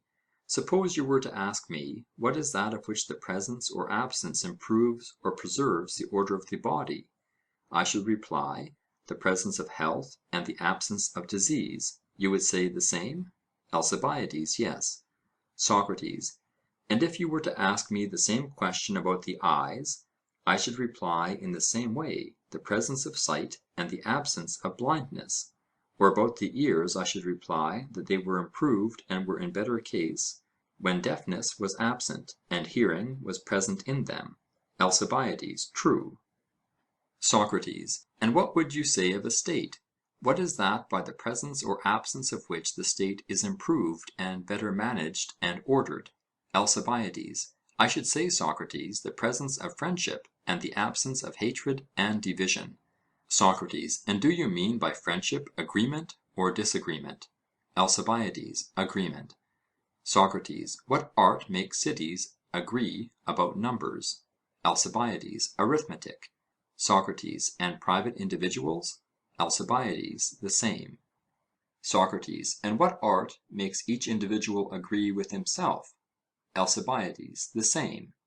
SOCRATES: And what art makes each of us agree with himself about the comparative length of the span and of the cubit? Does not the art of measure? ALCIBIADES: Yes. SOCRATES: Individuals are agreed with one another about this, and states equally? ALCIBIADES: Yes. SOCRATES: And the same holds of the balance? ALCIBIADES: True. SOCRATES: But what is the other agreement of which you speak, and about what? What art can give that agreement, and does that which gives it to the state give it also to the individual, so as to make him consistent with himself and with another? ALCIBIADES: I should suppose so. SOCRATES: But what is the nature of the agreement? Answer, and faint not. ALCIBIADES: I mean to say that there should be such friendship and agreement as exists between an affectionate father and mother and their son, or between brothers, or between husband and wife. SOCRATES: But can a man, Alcibiades, agree with a woman about the spinning of wool, which she understands and he does not? ALCIBIADES: No, truly. SOCRATES: Nor has he any need, for spinning is a female accomplishment. ALCIBIADES: Yes. SOCRATES: And would a woman agree with a man about the science of arms, which she has never learned? ALCIBIADES: Certainly not. SOCRATES: I suppose that the use of arms would be regarded by you as a male accomplishment? ALCIBIADES: It would. SOCRATES: Then, upon your view, women and men have two sorts of knowledge? ALCIBIADES: Certainly. SOCRATES: Then in their knowledge there is no agreement of women and men? ALCIBIADES: There is not. SOCRATES: Nor can there be friendship, if friendship is agreement? ALCIBIADES: Plainly not. SOCRATES: Then women are not loved by men when they do their own work? ALCIBIADES: I suppose not. SOCRATES: Nor men by woman when they do their own work? ALCIBIADES: No. SOCRATES: Nor are states well administered when individuals do their own work? ALCIBIADES: I should rather think, Socrates, that the reverse is the truth. (Compare Republic.) SOCRATES: What? Do you mean to say that states are well administered when friendship is absent, the presence of which, as we were saying, alone secures their good order? ALCIBIADES: But I should say that there is friendship among them, for this very reason, that the two parties respectively do their own work. SOCRATES: That was not what you were saying before. And what do you mean now by affirming that friendship exists when there is no agreement? How can there be agreement about matters which the one party knows and of which the other is in ignorance? ALCIBIADES: Impossible. SOCRATES: And when individuals are doing their own work, are they doing what is just or unjust? ALCIBIADES: What is just, certainly. SOCRATES: And when individuals do what is just in the state, is there no friendship among them? ALCIBIADES: I suppose that there must be, Socrates. SOCRATES: Then what do you mean by this friendship or agreement, about which we must be wise and discreet in order that we may be good men? I cannot make out where it exists or among whom. According to you, the same persons may sometimes have it and sometimes not. ALCIBIADES: But indeed, Socrates, I do not know what I am saying, and I have long been, unconsciously to myself, in a most disgraceful state. SOCRATES: Nevertheless, cheer up. At 50, if you had discovered your deficiency, you would have been too old, and the time for taking care of yourself would have passed away. But yours is just the age at which the discovery should be made. ALCIBIADES: And what should he do, Socrates, who would make the discovery? SOCRATES: Answer questions, Alcibiades, and that is a process which, by the grace of God, if I may put any faith in my oracle, will be very improving to both of us. Section 4. Alcibiades: If I can be improved by answering, I will answer. SOCRATES: And first of all, that we may not peradventure be deceived by appearances, fancying perhaps that we are taking care of ourselves when we are not, what is the meaning of a man taking care of himself? And when does he take care? Does he take care of himself when he takes care of what belongs to him? ALCIBIADES: I should think so. SOCRATES: When does a man take care of his feet? Does he not take care of them when he takes care of that which belongs to his feet? ALCIBIADES: I do not understand. SOCRATES: Let me take the hand as an illustration. Does not a ring belong to the finger, and to the finger only? ALCIBIADES: Yes. SOCRATES: And the shoe in like manner to the foot? ALCIBIADES: Yes. SOCRATES: And when we take care of our shoes, do we not take care of our feet? ALCIBIADES: I do not comprehend, Socrates. SOCRATES: But you would admit, Alcibiades, that to take proper care of a thing is a correct expression? ALCIBIADES: Yes. SOCRATES: And taking proper care means improving? ALCIBIADES: Yes. SOCRATES: And what is the art which improves our shoes? ALCIBIADES: Shoemaking. SOCRATES: Then by shoemaking we take care of our shoes? ALCIBIADES: Yes. SOCRATES: And do we by shoemaking take care of our feet, or by some other art which improves the feet? ALCIBIADES: By some other art. SOCRATES: And the same art improves the feet which improves the rest of the body? ALCIBIADES: Very true. SOCRATES: Which is gymnastic? ALCIBIADES: Certainly. SOCRATES: Then by gymnastic we take care of our feet, and by shoemaking of that which belongs to our feet? ALCIBIADES: Very true. SOCRATES: And by gymnastic we take care of our hands, and by the art of graving rings of that which belongs to our hands? ALCIBIADES: Yes.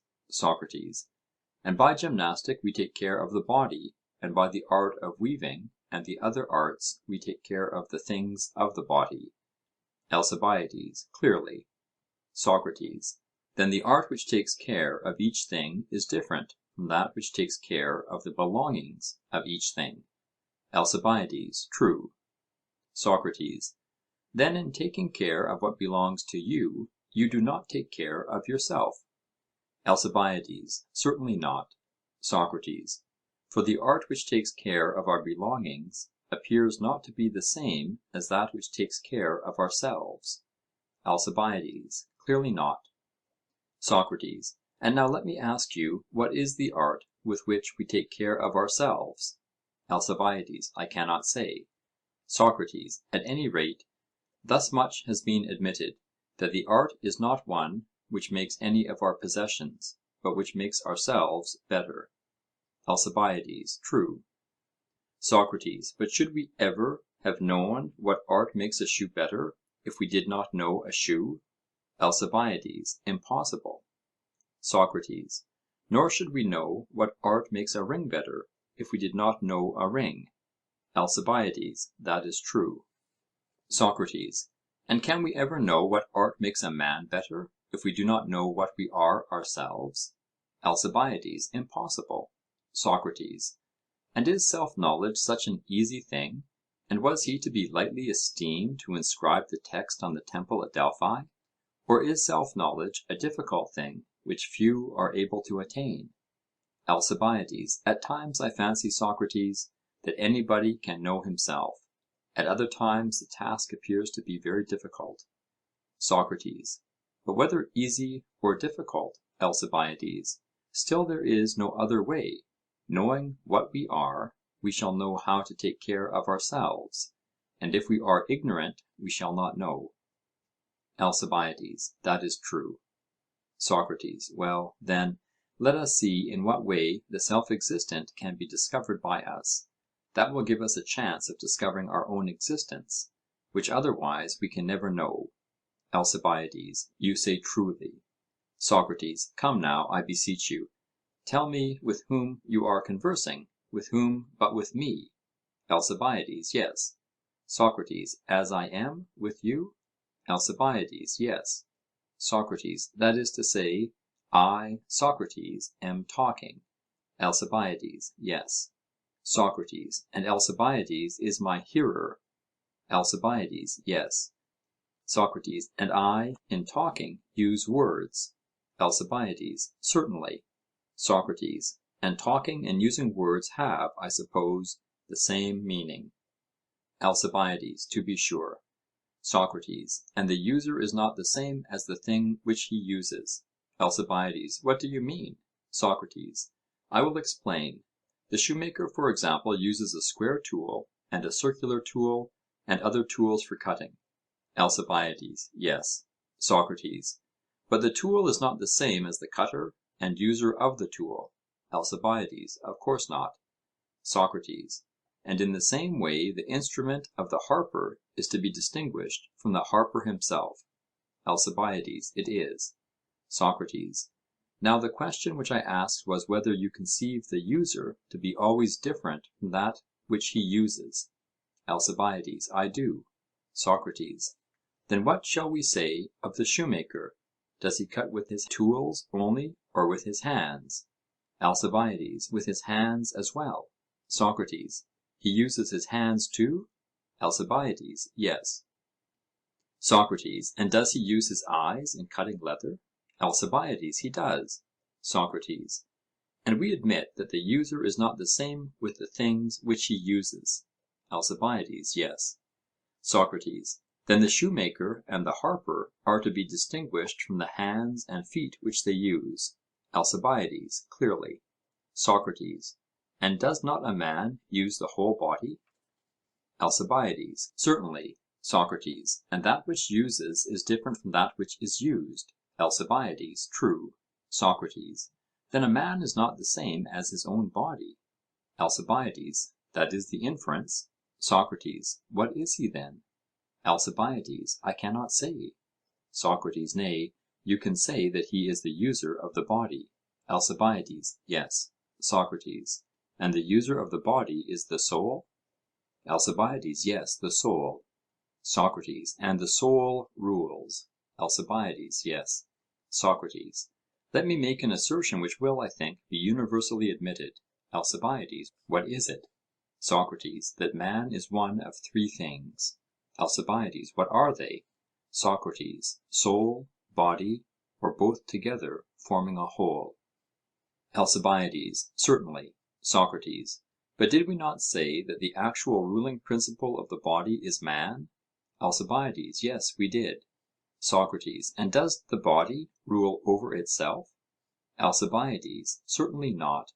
SOCRATES: It is subject, as we were saying. ALCIBIADES: Yes. SOCRATES: Then that is not the principle which we are seeking. ALCIBIADES: It would seem not. SOCRATES: But may we say that the union of the two rules over the body, and consequently that this is man? ALCIBIADES: Very likely. SOCRATES: The most unlikely of all things; for if one of the members is subject, the two united cannot possibly rule. ALCIBIADES: True. SOCRATES: But since neither the body nor the union of the two is man, either man has no real existence, or the soul is man. ALCIBIADES: Just so. SOCRATES: Is anything more required to prove that the soul is man? ALCIBIADES: Certainly not. The proof is, I think, quite sufficient. SOCRATES: And if the proof, although not perfect, be sufficient, we shall be satisfied.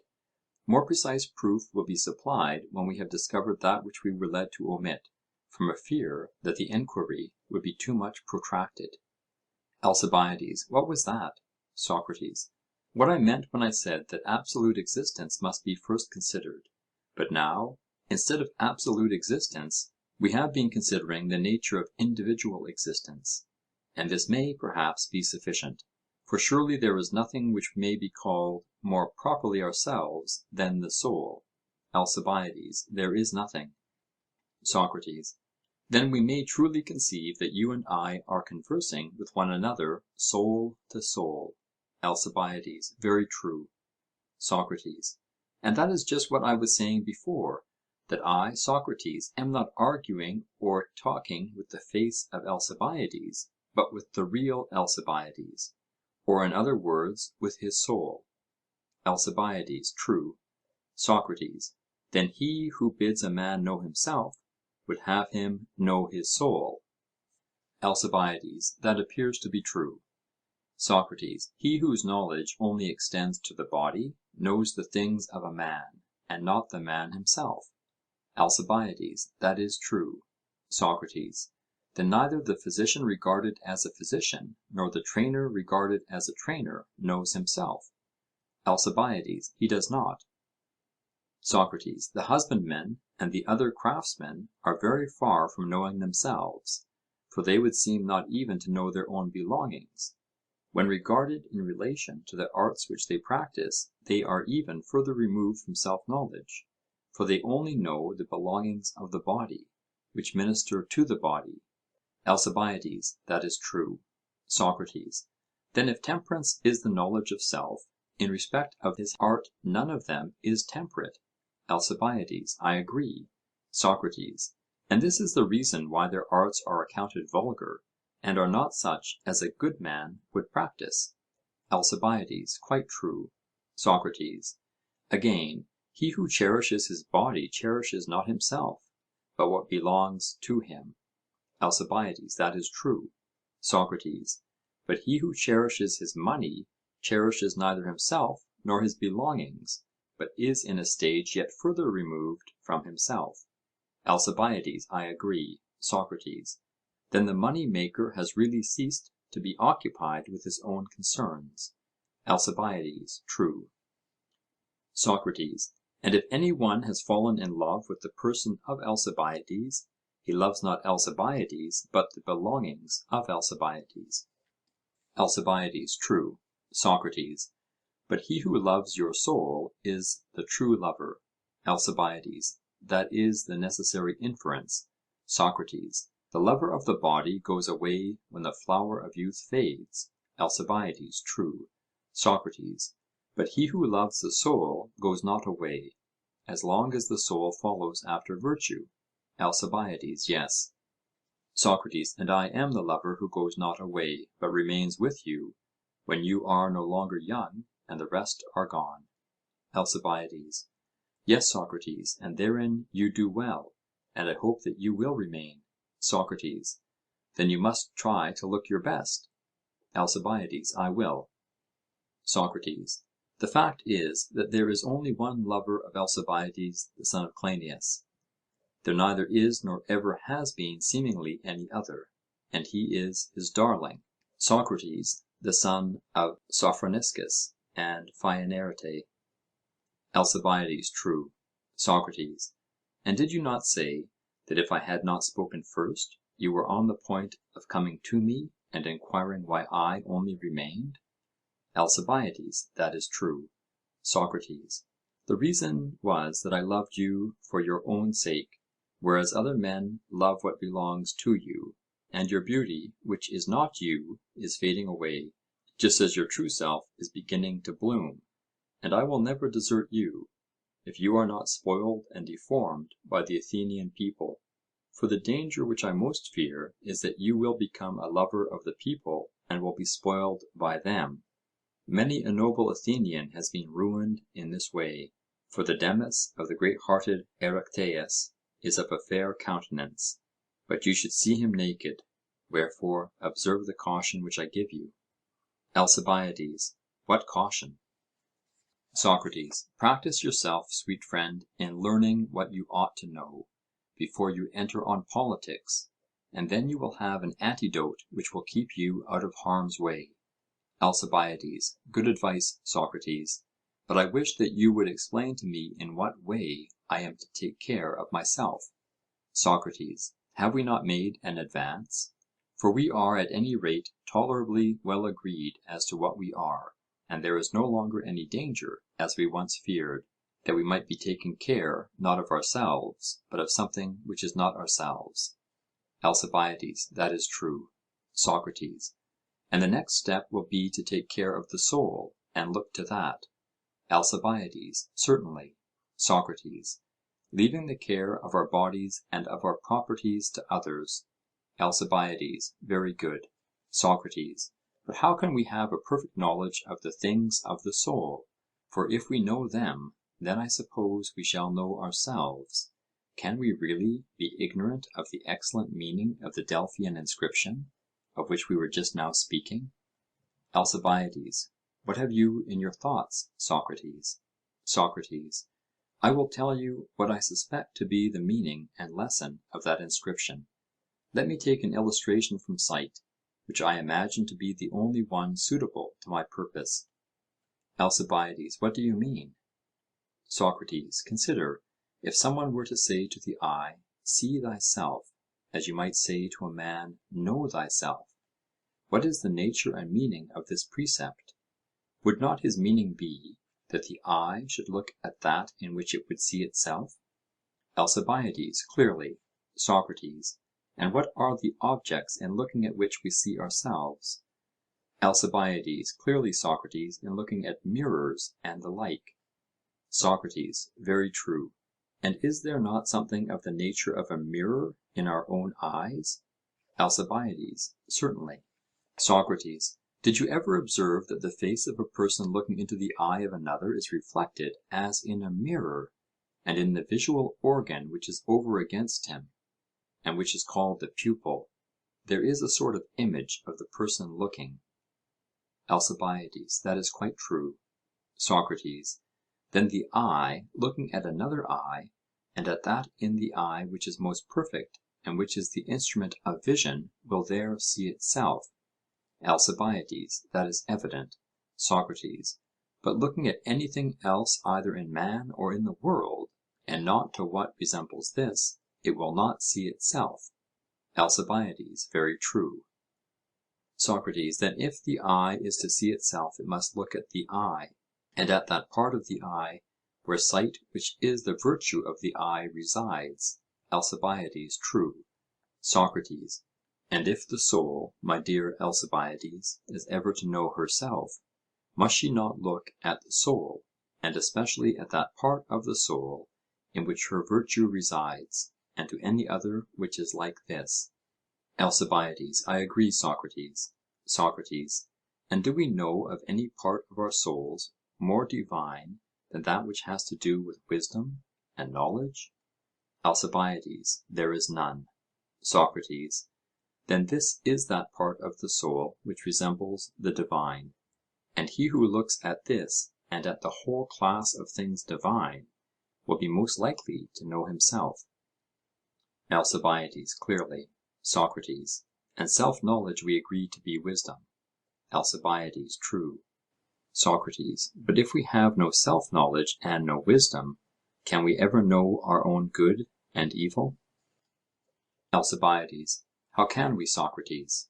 SOCRATES: You mean that if you did not know Alcibiades, there would be no possibility of your knowing that what belonged to Alcibiades was really his?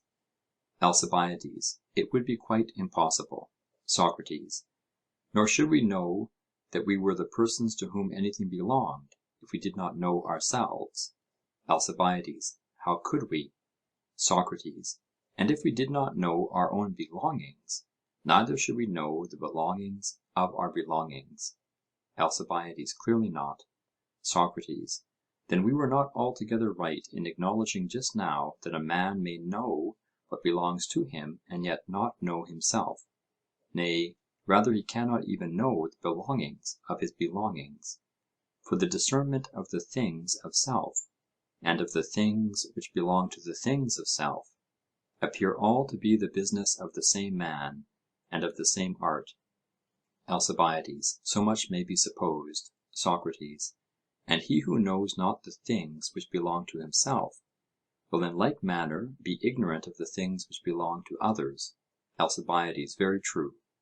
SOCRATES: And if he knows not the affairs of others, he will not know the affairs of states? ALCIBIADES: Certainly not. SOCRATES: Then such a man can never be a statesman? ALCIBIADES: He cannot. SOCRATES: Nor an economist? ALCIBIADES: He cannot. SOCRATES: He will not know what he is doing? ALCIBIADES: He will not.